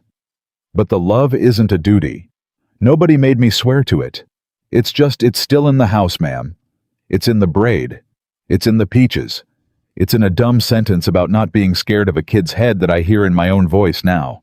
She's been dead 8 years, and I still can't put a peach in a bag without hearing her. That's not—" Sophia's voice cracked. "James, that's not a reason not to marry." "It is if you're honest," James said. "Why?" And there it was. She saw it happen. She saw James Carter decide standing on that grass to say the thing he had never said to a living person. "Because a woman deserves to be first," he said. Sophia went absolutely still. "That's it," James said. "That's the hard part. That's the part I wouldn't say in the hallway." He put the photograph back in the wallet and closed it, and it made a small sound. "I'm not going to sit across a table from a good woman and let her think she's first when she isn't. I'm not going to let her spend 3 years figuring out that there's a room in her own house she doesn't get to go in. I've seen it. Danny's brother did it, married a widow. Nice guy. 6 years of being second, and he never once complained, and he got old and mean about it anyway. You don't know that would—" "Ma'am!" James's voice went hard for the first time. "Do you know what people say to me? They say, 'You're such a good man, you should let somebody take care of you.' You know what that means? That means there's a woman out there who'd be lucky to have you." He shook his head. That's the worst sentence in the world. That's a woman being handed a job. That's not what it means. It's exactly what it means, James said. Come be lucky to have a man who's got a whole life you weren't in. Come be lucky to raise a daughter you didn't have. Come be lucky to sit in a chair by a window that somebody else was in first. He stopped. He breathed. No, I'm not doing that to anybody. Loneliness is not a good enough reason to make somebody a volunteer. Sophia was crying, and had been for a while. So that's the answer, she said. That's it. You're going to be alone forever because you're too decent. No, James said. Then what? And James Carter said very quietly, because I haven't met anybody who could carry it. Sophia's breath stopped. That's all, he said. That's the actual sentence, and it's the one nobody ever lets me get to because they interrupt at, I made a promise, and go home satisfied. I don't need somebody who's okay with Emily. I don't need somebody who's tolerant of her or respectful of her memory, or who says nice things about her at Thanksgiving. His jaw moved. I need somebody who could sit on this grass. Sophia looked at the grass. I need somebody, James said, who could hear an 11-year-old kid file a peach report and not think it's sad. Because it's not sad. It's the best thing in my whole life. It's the single best thing I do all month, and every person I've ever tried to explain it to gets that look on their face, that pity look, that, oh, you poor man look, and I watch them decide that my daughter needs to be fixed.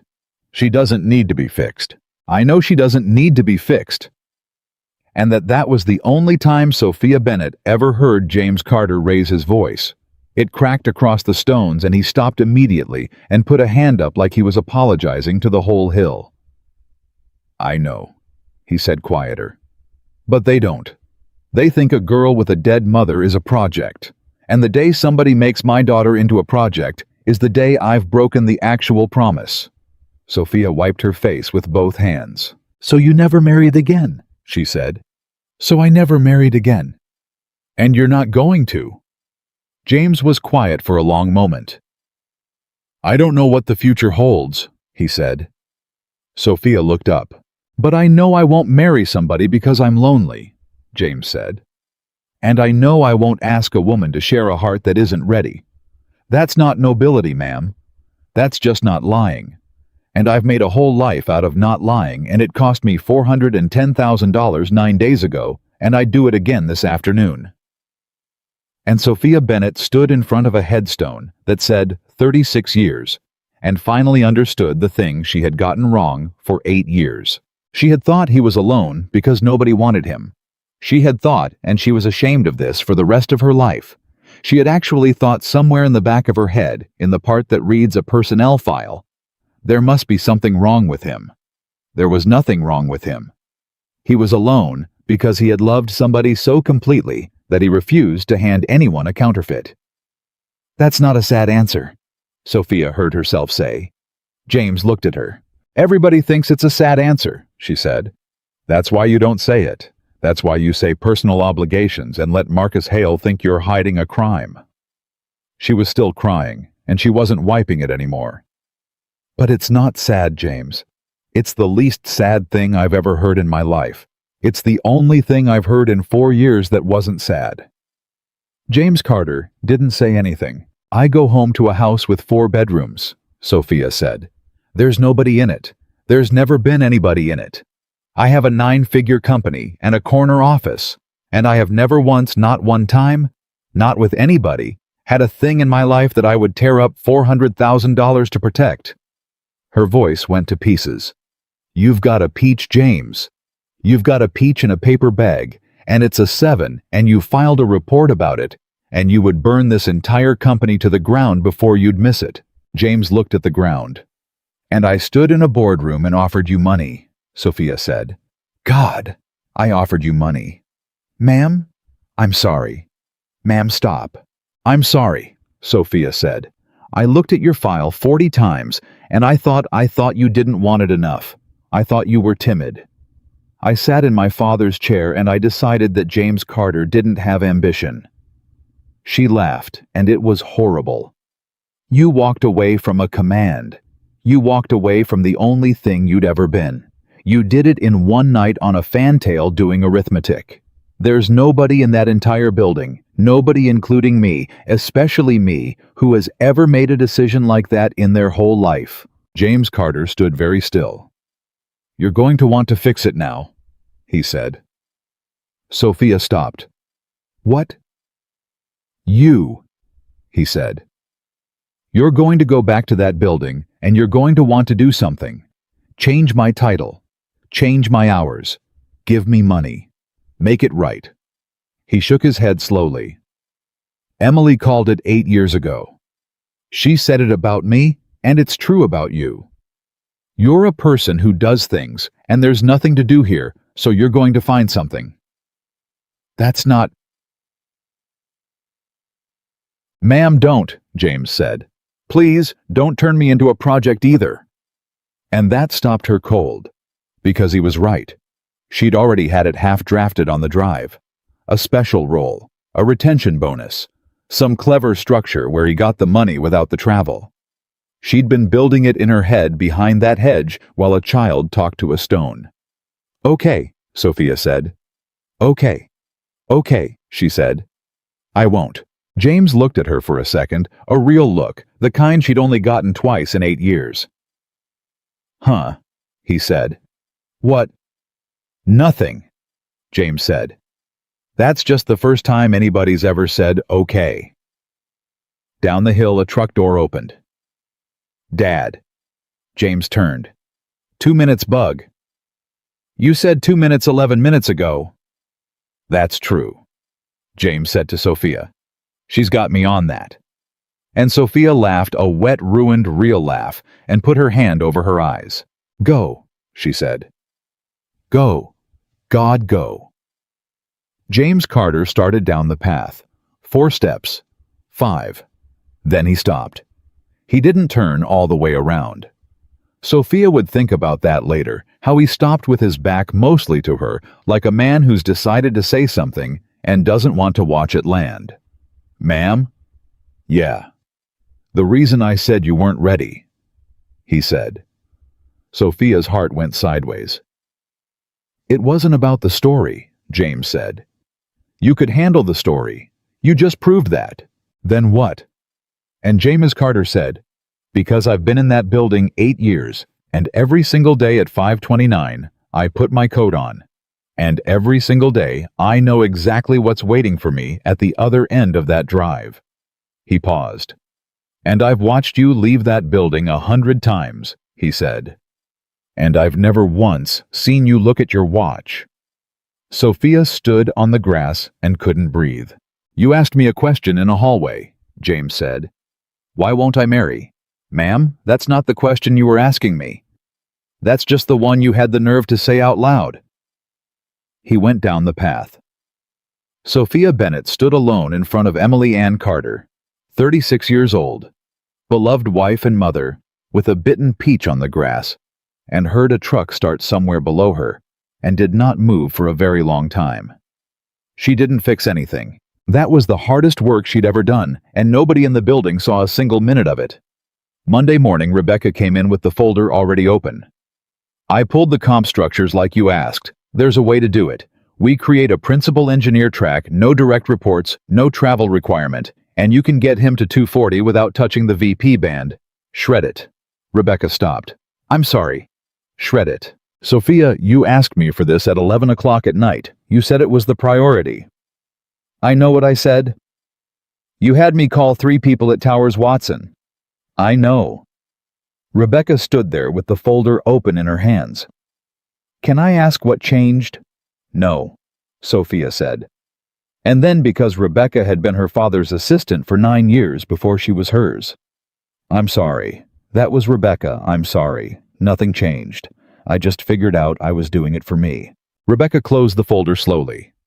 That's the first time I've ever heard you say that, she said. Say what? That you were doing something for you. Rebecca went to the door. Your father used to say it about twice a year. It was always right before he did something smart. The thing about not fixing it was that it left her with nowhere to put any of it. Sophia went to a 9 o'clock about hull coatings and heard nothing. She went to a 10:30 about the Busan yard and said the word fine 4 times.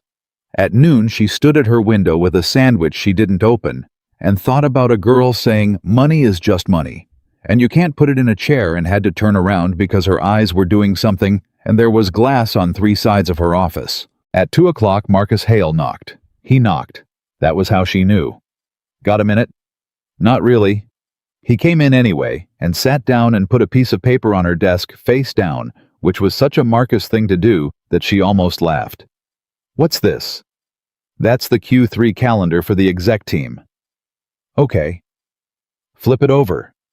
She flipped it over. 4 items were highlighted in yellow. She scanned them and her stomach dropped about an inch. You moved the Tuesday reviews. I moved them to 7 a.m., Marcus said. You'll notice I also moved the vendor dinners to lunches, and I killed the Thursday closeout entirely. Sophia said nothing. You've been doing it for 3 weeks, Marcus said. You think nobody noticed Sophia in 3 weeks? You have canceled or moved every single thing on this floor that starts after 5 o'clock. 11 meetings, I counted. Is that a problem? That depends, Marcus said. Are you doing it for the company, or are you doing it for a level 3 engineer? Sophia set the paper down. Careful, she said. No, Marcus said. No, I'm done being careful. I've been careful for 4 years, and I watched your father be careless exactly once, and it cost him a yard in Tacoma. So let me be uncareful. He leaned forward. You went to a graveyard. The office went very quiet. Excuse me. Denise saw your car. Denise's mother is buried up there, Sophia. First Saturday of the month, she goes up and she saw a black Range Rover with a Bennett parking tag in the window, and she is a good and loyal person, and she came to me instead of to anybody else in this building, and I want you to think very hard about what that means. Sophia's face was burning. So I'll ask it once, Marcus said, and then I'll never ask it again. Are you sleeping with him? Get out. Sophia, get out of my office. I don't think you understand what I'm doing for you right now, Marcus said, and he didn't move an inch. I'm asking you in a room with the door shut. In about 6 weeks, somebody's going to ask you in a room with 11 people and a court reporter. You made a compensation offer to a man in a public meeting. He turned it down in front of witnesses. 3 weeks later, the CEO restructures the entire executive calendar around that man's personal schedule and gets seen at his wife's grave. Sophia, look at that on paper. Sophia looked at him. You think I did something with him? I think it doesn't matter what I think, Marcus said. I think that's what the shape of it is, and I think you've been running this company for 4 years with a board that's been waiting for a shape. And you're on that board. I'm on that board, Marcus said, and I voted for you when 4 of them didn't, and if you don't remember that, I do. Sophia sat down. She sat there for a while. Marcus, she said, do you know why he leaves at 5:30? I don't care why His wife made him promise, Sophia said. Marcus opened his mouth, closed it. Not what you think, Sophia said. Not never love again. God, that would be so much easier. She made him promise that their daughter would never be raised by a man who was somewhere else. She looked up. She made him promise it while she was dying in a chair by a window because she knew he'd want to fix it after, and she knew the only way he knew how to fix things was to go be excellent somewhere far away. Marcus said nothing. He left the Navy for her, Sophia said. 18 months from command. Lieutenant commander at 39 on the track, they'd said the word to him in hallways. He did the arithmetic on a fantail at 4 in the morning and figured out that if he stayed in, he'd spend the last years of his wife's life somewhere else. And he put in the paperwork at 7:30 and never looked back. Marcus's face had gone strange. 19 months, Sophia said. That's what he got. And he was there for every single day of them. And he told me, Marcus, he told me it was the best time of his life. He said that, about watching his wife die. Sophia, so no, she said. I'm not sleeping with him. I moved 11 meetings because I found out that for 8 years this company has been asking a man to choose between his job and the last order his wife ever gave him. And he has chosen her every single time silently, without ever once telling us why, and every one of us. Marcus, including you, including me, decided that meant he didn't have ambition. The silence went on a long time. Marcus Hale looked at the floor. He does the 22nd, he said. Sophia frowned. What? Every year, Marcus said. On the 22nd of March he takes a day. It's not on the unpaid form. It's just a normal PTO day, so nobody ever looks at it, and I only know because I approved it twice when Delgado was out. He rubbed his mouth. It's her birthday, isn't it? I don't know. It's her birthday, Marcus said. Christ. Marcus. You know what I did 4 years ago, Marcus said. When Tom died. Your father. You know what I did? He was still looking at the floor. I flew to Seattle, day after the funeral. There was a thing with the coatings vendor, and I got on a plane and I flew to Seattle, and I told everybody it was because somebody had to hold this place together, and my wife stood in the driveway and watched me put my bag in the car. He stopped. Tom Bennett was the best friend I had in the world for 26 years, and I couldn't sit in a room with what that felt like for even one day, so I went and got excellent somewhere far away. Sophia stared at him. So don't tell me about your engineer, Marcus said, and his voice cracked right down the middle, and he stood up fast. I know about your engineer. I know exactly what he is. He's the thing I wasn't. He got to the door. Marcus? Move the meetings, he said without turning around. Move them all, and I'll tell the board it was my idea, so it's my neck and not yours. And he left. Sophia Bennett sat in her office for 10 minutes and then went into her bathroom and washed her face like a person who'd been in a fight. The strange part, the part she couldn't have predicted, was that the company got better. Not dramatically. Nobody wrote an article, but the 7 a.m. reviews turned out to be 40 minutes instead of 90, because nobody performs at 7 a.m. People just say the thing. The vendor lunches ended when the plates were cleared. The Thursday closeouts had been a 2-hour ritual in which 11 people watched Marcus Hale think out loud, and killing them cost the company nothing at all. And at 5:30 on a Tuesday, in the second month, Sophia stood at her window and watched the parking lot and counted. 9 cars. 9 cars leaving at 5:30 that had not left at 5:30 in 4 years. She found she had her hand flat on the glass. She didn't talk to James. That was the discipline of it. She had actually decided sitting in her car outside the cemetery, with her hands shaking on the wheel, that she was not going to walk down to the second floor and manufacture a reason. Not once. If she was going to be a person who didn't turn him into a project, then she was going to be that person on Tuesdays too.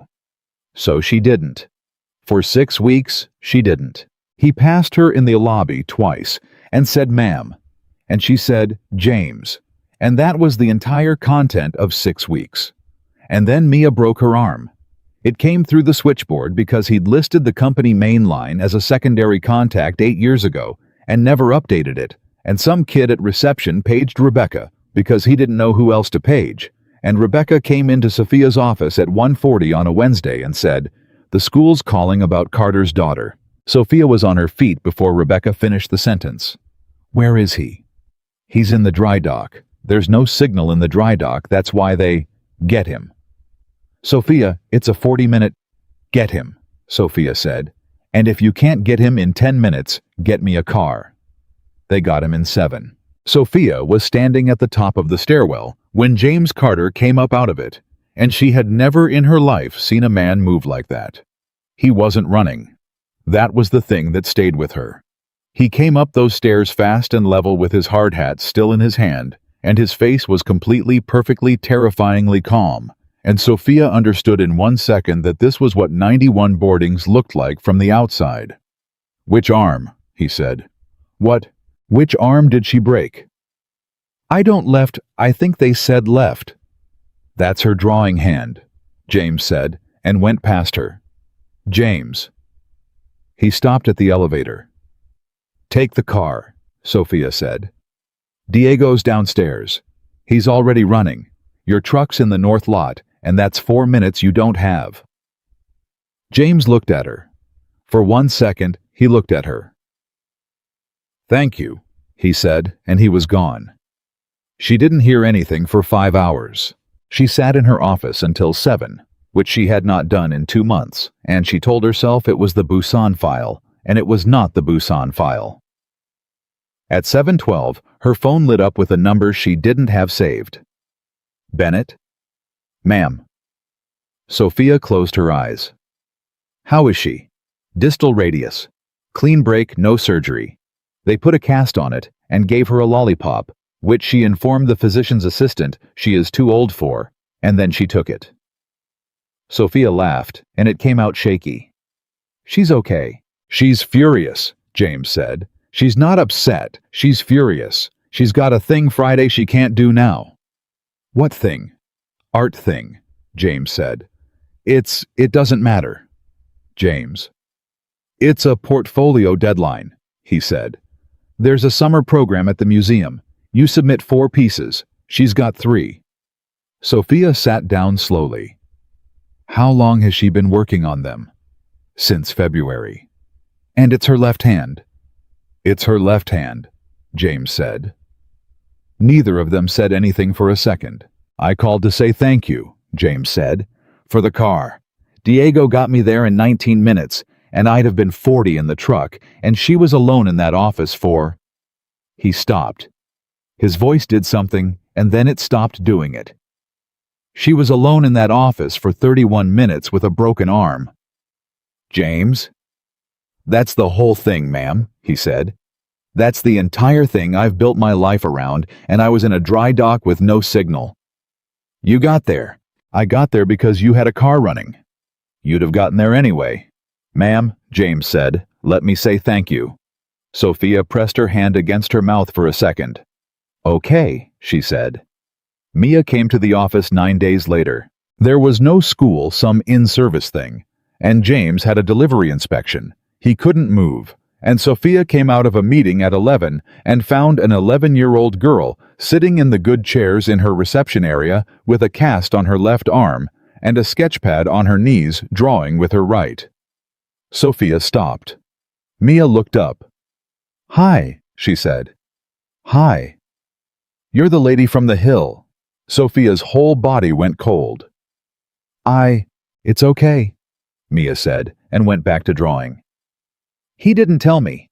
I figured it out because you're the only person he's ever mentioned twice. Sophia did not know what to do with her face. Can I sit? They're your chairs, Mia said. Sophia sat.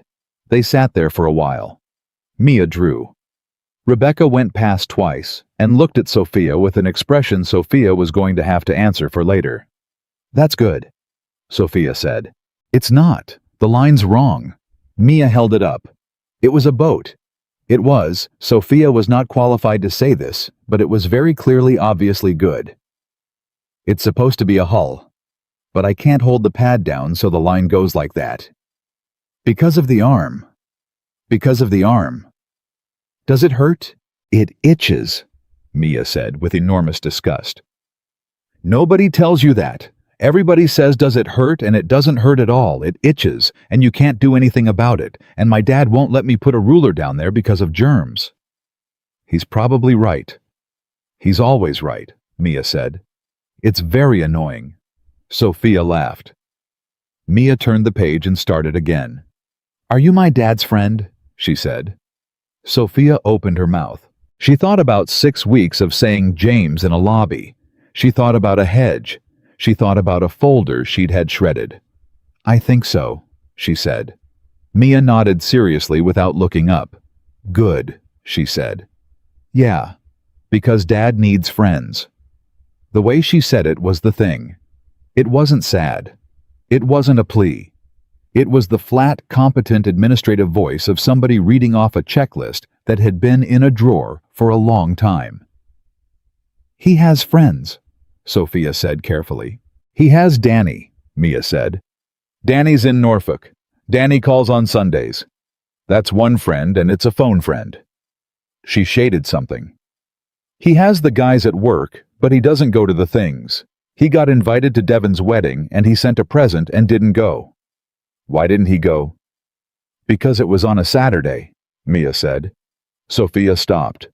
It was the first Saturday, she said. It was the first Saturday, Mia said. And there it was. For 1 second, one single second, the flatness cracked and Sophia heard an 11-year-old say, I told him to go.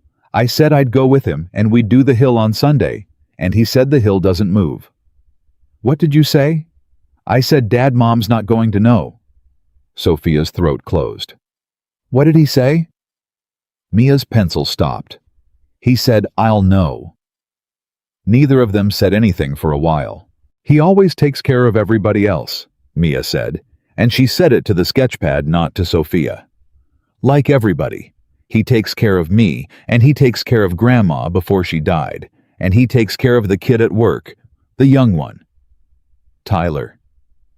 Tyler, Mia said. He calls him the kid at work. He talks about him at dinner. He's worried about him.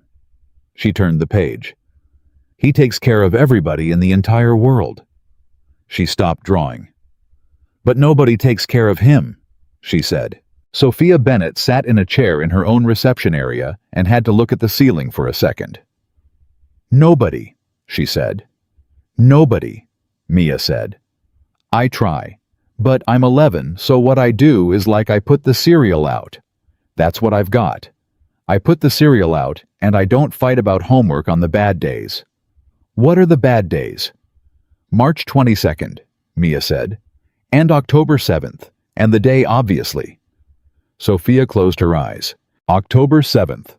11:40 at night satellite call she'd held it 2 days, so he could have a nice birthday. An 11-year-old girl had a list. He doesn't tell me they're bad days, Mia said. He's normal. He makes eggs. He's completely normal, which is how I know. That's how you know. That's exactly how I know, Mia said. Nobody's normal on those days. You'd have to be a psycho. Sophia laughed, and it came out as something closer to a sob, and she covered it with her hand. Mia looked over. Are you okay? Yeah, Sophia said. Yeah. You don't seem okay. I'm fine, sweetheart. That's what he says, Mia said, and went back to drawing. Sophia sat with that for about 15 seconds, and then heard herself say, Mia. Yeah. The portfolio, the museum thing. The pencil stopped. How many pieces do you have? 3. And you need 4. By Friday, Mia said. It's fine, it's next year. It's a whole year, it's not a big deal. That's not what your dad said. Mia looked up sharply, and for 1 second, she looked so much like James Carter in a boardroom that Sophia actually flinched. He told you. He mentioned it. He mentioned it, Mia said, and put the pencil down, and she was suddenly blazingly angry in the way that only children and the very honest can be. See, that's exactly it. He's not supposed to be worrying about that. He's got a job. He's got the boats. He's got the thing in Norway. He's always on the phone about at night when he thinks I'm asleep.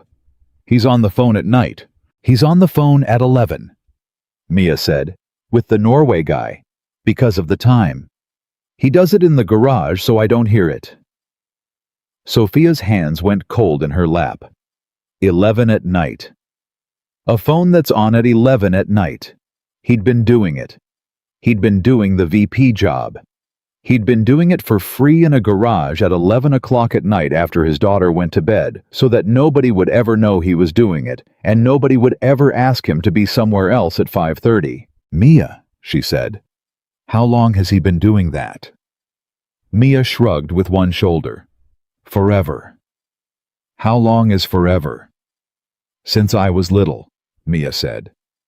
It's just what he does. He does the dishes and then he does the garage. Sophia sat there. She thought about a boardroom. She thought about herself standing at the head of a table saying, I'm going to stop waiting for you to ask. She thought about 11 people applauding a man for a job he had already been secretly performing unpaid in a garage for 8 years at 11 o'clock at night, so that he could be standing in a kitchen at 5:31. "Okay," Sophia said. "Okay, what?" "Nothing." Sophia stood up. "What's the fourth piece supposed to be?" Mia looked at her suspiciously. "Why? Because I'm asking." "It's supposed to be a person," Mia said. "The other 3 are boats. They said the portfolio has to have 1 person in it. That's the rule. And people are hard, and I can't hold the pad, and it's due Friday." "Who are you going to draw?" Mia was quiet. "I hadn't decided," she said. And she picked her pencil back up and turned to a fresh page, and Sophia Bennett went back into her office and shut the door and stood behind it with her hand still on the knob for a very long time. At 5:29 that afternoon, James Carter came up to the 4th floor. He had never once in 8 years come up to the 4th floor. "Ma'am?" Sophia looked up. "She's in reception," James said. "She's been up here 5 hours. I want to apologize." "Don't." "Ma'am, I brought a child to a—" "James," Sophia said. "Don't." He stopped. "She told me about the garage," Sophia said. James Carter's face did not change at all, which was how she knew she'd hit it. "Halverson," Sophia said. 11 p.m. In your garage. For 8 years. It's not— Don't say it's not what it looks like. It's not company work, James said. That's what I was going to say. It's not on a clock and it's not billed, and I've never charged the company a minute of it.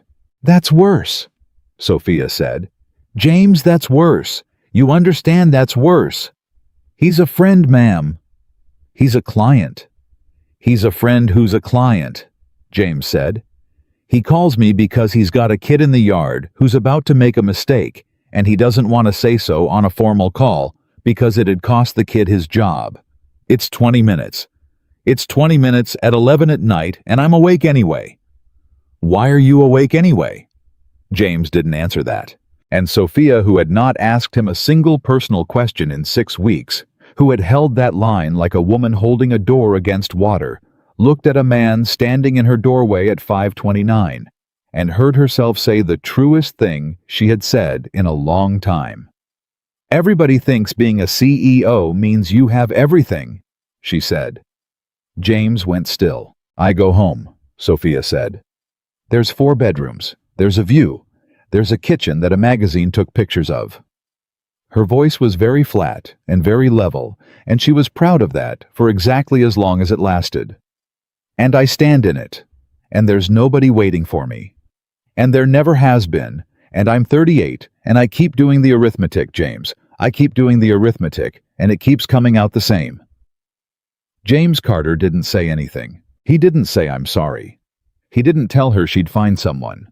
He didn't tell her she was still young, or that she had so much to be grateful for, or that the right guy was out there. He just stood in the door and let it be true. And Sophia understood standing there why an 11-year-old girl put the cereal out. It's 5:30, she said. James looked at his watch. Yeah, he said. Go. He went 2 steps and stopped. Ma'am? Yeah, you didn't fix anything, James said. 6 weeks. You didn't come down once. No. Why? Sophia looked at him. Because you asked me not to, she said. James Carter stood in the doorway of the CEO's office at 5:30 in the afternoon and looked at her for what felt like a very long time. Huh, he said. And then he went to get his daughter. Friday came, and the portfolio didn't get submitted. Sophia found out the way she found out everything about James Carter, which was by accident from somebody else. Rebecca stopped at her door on Monday. The Carter girl. Did she get her thing in? What thing? The museum thing. She told me about it while she was waiting. She said Friday. Sophia looked at her calendar. It was Monday. Friday had come and gone, and she had spent it in Long Beach arguing about hull coatings. I don't know, she said. You should ask. I'm not going to ask. Rebecca stood there for a second. Can I say something you're not going to like? You're going to anyway. There's a difference, Rebecca said, between not turning somebody into a project and pretending you don't know them. And she went back to her desk. Sophia sat there for 11 minutes. Then she went down to the second floor. She hadn't done it in 7 weeks. 40 people pretended not to notice exactly like the first time, and she walked past all of them and stood at James Carter's desk, and he looked up from a stress diagram and said, "Ma'am." Did she submit it? James put his pen down. No, he said. Why not? Because she needed 4 pieces and she had 3. She had 6 days. She had a cast on her drawing hand, ma'am. So that's it. It's over. She waits a year. She waits a year, James said. James, ma'am, she's fine. He said it evenly. She's 11. She's not fine. She's furious. She's been furious for 3 days, and she'll be furious for 2 more, and then she'll be fine. That's how it works. She's allowed to lose something. Sophia stood there. That's it, she said. You're not going to call somebody? Who would I call? You'd be surprised who I could call. And James Carter looked up at her, and there was something almost gentle in it, which was worse than if he'd been angry. I know you could, he said. That's exactly why I'm not going to ask you to. That's insane. Ma'am, if my daughter gets into that program because the CEO of a shipbuilding company made a phone call. James said, then for the rest of her life, every time she's good at something, there's going to be a little voice that says, maybe somebody called. I'm not putting that voice in her head. I'd rather she wait a year. Sophia opened her mouth and found there was nothing in it. Okay, she said. Okay, Sophia said, and she meant it, and she walked back to the elevator with her hands shaking. She didn't call anybody. That was the second hardest thing she ever did, and again, nobody saw it. The Aurora Sea trials came and went. 9 days had turned into 9 days exactly, because Prakash didn't sleep, and because Marcus Hale, who had never once in 20 years personally sat with an engineer past 6 o'clock. Sat with Prakash past 6 o'clock, 4 nights running, and never mentioned it to anybody. Lars Halvorsen signed off on a Thursday and sent a bottle of something Norwegian and a note that said in English that was better than most of the English in that building. Tell your level 3 that the North Sea says thank you. Sophia read that note 4 times. Then she walked it down to the second floor and put it on James Carter's desk and said, "This is yours," and left before he could say anything. 12 days after that, Marcus Hale came into her office and sat down without knocking and said, I want you to do something, and I want you to not argue with me about it. That's a great opening. The principal engineer track. Sophia's jaw set. Marcus, shut up for 1 second. He put a folder on her desk. I built it, not for him, for 31 of them. There are 31 people in that building over the age of 40 who are technically better than the men managing them, and every single one of them is stuck at level 3. Because in this company, the only ladder is management, and management means travel, and travel means you don't go home. Your father built it that way. I helped him. It's the dumbest thing we ever did, and it took me 26 years and a dead man's daughter following an engineer to a graveyard to see it. Sophia stared at the folder. No travel requirement, Marcus said. No direct reports. It's a technical ladder that goes all the way to the top of the money and never once asks you to get on a plane. 3 levels, caps at 320. He'll say no. I don't care if he says no, Marcus said. That's my point, Sophia. If I build it for him, it's a bribe. If I build it for 31 people, and he happens to be one of them, it's a policy. And if he says no, then 30 other people still get it, and I still did the right thing, and it still doesn't cost him anything to exist. Sophia looked at him for a long moment. Marcus? Don't. Marcus, that's the best idea anybody's had in this building in 4 years. I said don't, Marcus said, and got up and got to the door and stopped. It's not my idea anyway. Whose is it? Some guy told a kid in QA that a load calculation is a promise you make to somebody you're never going to meet, Marcus said. I've been thinking about that sentence for 2 months. It's ruined my life. And he left. James Carter took it.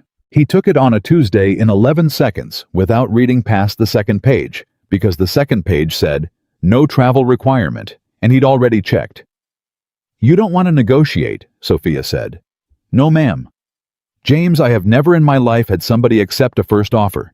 It's insulting. It means I offered too much." "You offered $530," James said. "You can't offer more than that."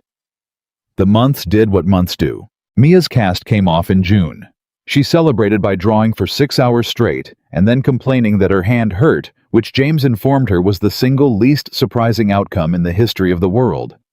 Sophia knew this because James told her. That was the thing that had changed, and neither of them ever acknowledged it out loud, because acknowledging it would have killed it.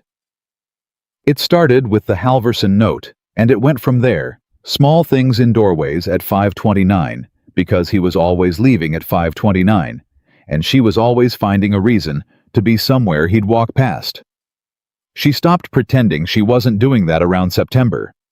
He never once pointed it out. He told her about the cast. He told her about Priya, the peanut allergy girl, who turned out to be the best thing that had happened to his daughter in 3 years. He told her about the 8th grade math teacher who'd said something about Mia's handwriting and whom James had gone to see in person, and about whom he would only say, "It's handled," in a voice that made Sophia genuinely concerned for a middle school employee. And she told him things. That was the part she hadn't expected. She told him about her father, all of it, the light in the kitchen, and the couldn't sleep, and the 15 years of it. She told him about being 34 and getting a phone call in a meeting and finishing the meeting. She told him at 5:29 in a doorway in October, with her voice completely level, that she had finished the meeting. That her father had been dead for 40 minutes, and she had finished the meeting because there were people in the room, and she was going to be CEO. And she'd thought, this is the test. James Carter listened to that whole thing without moving, and then he said, "Yeah." Not that's understandable, not you were in shock, not he'd have been proud of you. Just, yeah. Sophia went home that night and cried for 2 hours and slept 9, which she had not done in 4 years. The first Saturday in November she asked. She'd rehearsed it for 3 weeks, and it came out anyway as the worst sentence she'd ever constructed, "I'd like to come to the hill." James Carter's face went blank, in the way she'd learned meant he was thinking very fast. "Ma'am?" "You don't have to say yes." "Why?" "Because..." Sophia stopped, started again. "Because you said you'd never met anybody who could carry it, and I've been thinking about that for 6 months. And I don't know if I can carry it. I actually don't. But I know I'm not going to find out standing behind a hedge." James looked at her for a long time. "No," he said. Sophia's whole chest caved in, and she kept her face perfectly still because she was her father's daughter, and that was one thing she could do. "Okay," she said. "You didn't let me finish." "You said no. That's a whole sentence." "No, you don't get to come because you asked," James said. "You get to come if she asks." Sophia stopped. "Mia, it's her hill too," James said. "It's more hers than mine. I go because I want to. She goes because that's her mother. I don't hand out invitations to a thing that isn't mine." "So what do I do?" "Nothing," James said. "That's the hard part, ma'am. You do nothing. You don't campaign. You don't buy her anything. You don't ask her about the museum program. You just keep being whatever you are, and if she wants you there, she'll say so, and if she never says so, then you never go, and you don't get to be heard about it." Sophia stood there. "That's brutal," she said. "That's a promise," James said. "You've been asking me for a year what one costs." "That's what one costs," Mia asked in March. It took 4 months, and Sophia never said a word, not one, not once, and it was the longest 4 months of her life. It happened on a Thursday in the reception area, where Mia now sat approximately twice a month on in-service days, because James had stopped pretending it was an imposition, and Rebecca had bought a second chair. Mia was drawing. Sophia was pretending to read something. "Hey," Mia said. "Hey. It's the 22nd on Saturday." Sophia's pen stopped. March 22nd. And October 7th. And the day, obviously. "I know," Sophia said. Mia looked up sharply. Yeah. He told you. No, Sophia said. You did. Last year. You told me it was a bad day. Mia looked at her for a long, long moment, and Sophia had the distinct and unnerving experience of being evaluated by an 11-year-old, 12 now she was 12, with the exact same face her father made in a boardroom. We do a thing, Mia said. On her birthday. It's not the regular thing. The regular thing is the first Saturday. This is different. Okay. It's cake, Mia said. It's dumb. We bring cake up there and we eat it and he sings and he's a terrible singer and it's the worst thing in the entire world. Sophia put her pen down very carefully. That sounds like the best thing in the entire world, she said, and Mia Carter said, so come. Sophia sat completely still. It's at 10? Mia said, going back to her drawing like she'd just mentioned the weather. And you have to bring a fork because he always forgets forks, and then we eat cake with our hands like animals, and I'm not doing it again. Sophia Bennett drove to a hill in Long Beach on the 22nd of March with a fork in her purse. She brought a fork. That was the only thing she brought. She had stood in a kitchen a magazine had photographed for 40 minutes that morning arguing with herself about flowers, and she had not brought flowers because Mia had said fork, and Mia had not said flowers. James saw the fork and started laughing. Not the laugh from the hedge. A smaller one, a helpless one. She got you, he said. She said you always forget. I forget every year, James said, and reached into the bag and pulled out 3 forks. I've forgotten every year since she was 5, and it's the only joke she's got, and I am not taking it away from her. Sophia looked at the 3 forks in his hand and had to turn around for a second. They sat on the grass. She sat on the grass in front of Emily Ann Carter's headstone with a paper plate on her knees and a piece of grocery store cake on it, and James Carter sang happy birthday to his dead wife in a voice so aggressively bad that his daughter put her face in her hands and Sophia laughed until she couldn't breathe. Nobody cried. That was the thing nobody had told her. Nobody cried at all. Okay, Mia said when the singing was over. Reports. It's not the first Saturday. It's cake, Mia said. Cake report. This year's cake is from the Ralph's on Bellflower. It's a 6. A 6? The frosting's got that plastic thing going on. You picked it. I picked it under duress, Mia said. You said 7 minutes. It was a Thursday. Mom, Mia said to the stone. He did it again. He gave me 7 minutes at a Ralph's. This is now 4 years in a row, and I want it on the record. Sophia laughed so hard she had to put the plate down, and then Mia said, Your turn, and looked directly at her. Sophia stopped. Me. You're here, Mia said. Everybody does a turn. Sophia looked at James. James Carter did not help her. He sat on the grass with a paper plate and looked back at her, and she understood that this was the entire thing, this exact second that everything since a torn contract in a boardroom had been walking toward this, and that he was not going to give her a single word of it. Sophia looked at the stone. 36 years old. She was 39 now. I don't know how to do this, she said. You just talk, Mia said. She's not going to grade you. Mia. What? She isn't. Sophia took a breath. Emily, she said. Hi, I'm Sophia. I run the company where your husband works. She stopped. That's wrong, she said.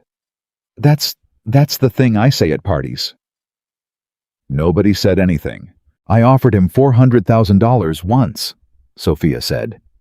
And he tore it in half in front of 11 people and walked out because it had travel in it, and I didn't know why, and it made me so angry I couldn't sleep for a month. Her voice was doing something and she let it. And I found out why, and I've been carrying it around for a year, and I want to tell you that I've thought about you every single day since, which is insane because I never met you. I've thought about a woman I never met every day for a year. She looked at the grass. You knew him in 4 minutes, she said. At a taco place. He told me that. He said, I made the decision in 4 minutes, the other 5 months were paperwork. And I've been in rooms with that man for 9 years, and I couldn't have told you the name of his daughter. Mia had gone very still. And you knew he'd try to fix it, Sophia said. You knew that from a chair by a window while you were dying, and you made him promise, and he kept it. Emily, he kept it. He kept it so hard it cost him a command, and it cost him $400,000, and it cost him 8 years of everybody in that building thinking he was a coward. Her voice broke clean in half. Every single person I work with thought he had no ambition, and he was in a garage at 11 o'clock at night, doing a vice president's job for free so that nobody would ever ask him to be somewhere else at 5:30. James Carter looked at the ground. So that's my report, Sophia said. I'm the lady who was wrong. That's who I am in this. I was wrong for 8 years, and I want somebody to know that I know it. The wind moved. Nobody said anything for a while, and then Mia Carter said, that was a 9. Sophia laughed, and it came out shattered. Out of what? 10, Mia said. Dad's are like a 4, he just says work stuff. I do not. You say work's fine, Mia said. Every single month. Work's fine, Em. That's what you say. That's your whole report. James Carter opened his mouth and closed it. I'll do better, he said. You say that too. Sophia drove home that afternoon and sat in her car in her own driveway for 20 minutes before she went inside. She'd expected to feel she didn't know. Included. Chosen. Something. What she actually felt was that she'd been let into a room, and the room was full. It was so full. It had a peach report, and a cake report, and a rating system, and 4 years of a joke about forks, and a woman who had been dead for 9 years and was more present on that hill than most living people managed to be anywhere. I need somebody who could carry it. She'd thought that meant tolerate. She'd thought it meant grit your teeth and be gracious about the first wife. It didn't mean that at all. He wasn't asking anybody to tolerate Emily Carter. He was asking somebody to love her. Sophia sat in her car and understood finally completely that James Carter had not been guarding a door for 8 years.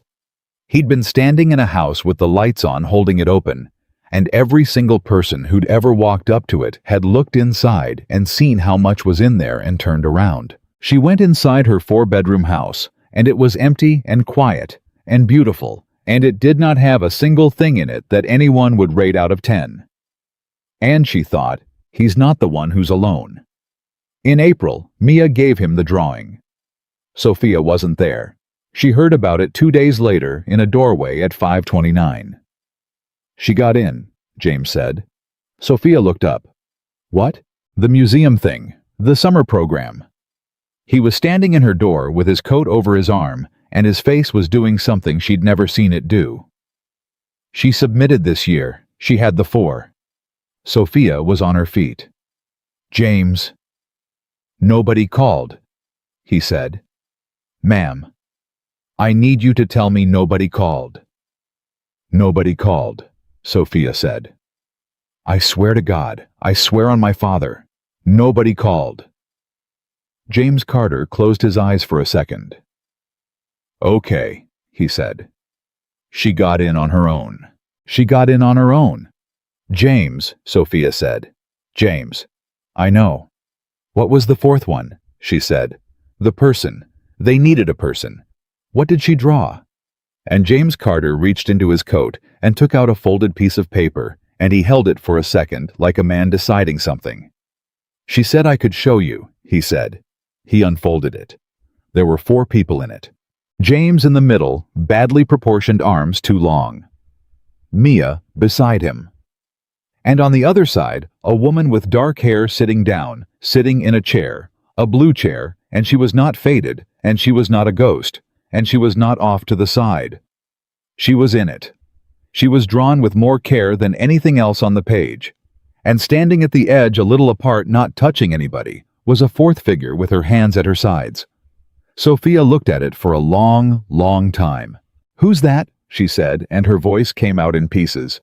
"You know who that is?" "James." "I asked her," James said. "I sat her down and I asked her. I said, Bug, why did you put her in here?" Sophia couldn't speak. "You want to know what she said?" "Yes." James Carter looked at the drawing in his hands. "She said, because she doesn't try to replace Mommy," he said. "She just makes you smile again." Sophia Bennett put both hands over her face and stood in her own office and came apart. James let her. He didn't fix it. He didn't say anything. He stood in the doorway at 5:30 in the afternoon and let it be true exactly the way she'd let him, exactly the way that Hill let everybody. And when she finally got her breath back and looked up, he was still standing there. "You didn't leave," she said. James Carter looked at his watch. Then he took it off. He took the watch off his wrist. The scratched Seiko 18 years. The thing she'd watched him check 10,000 times in 9 years, and he set it on the corner of her desk, face down.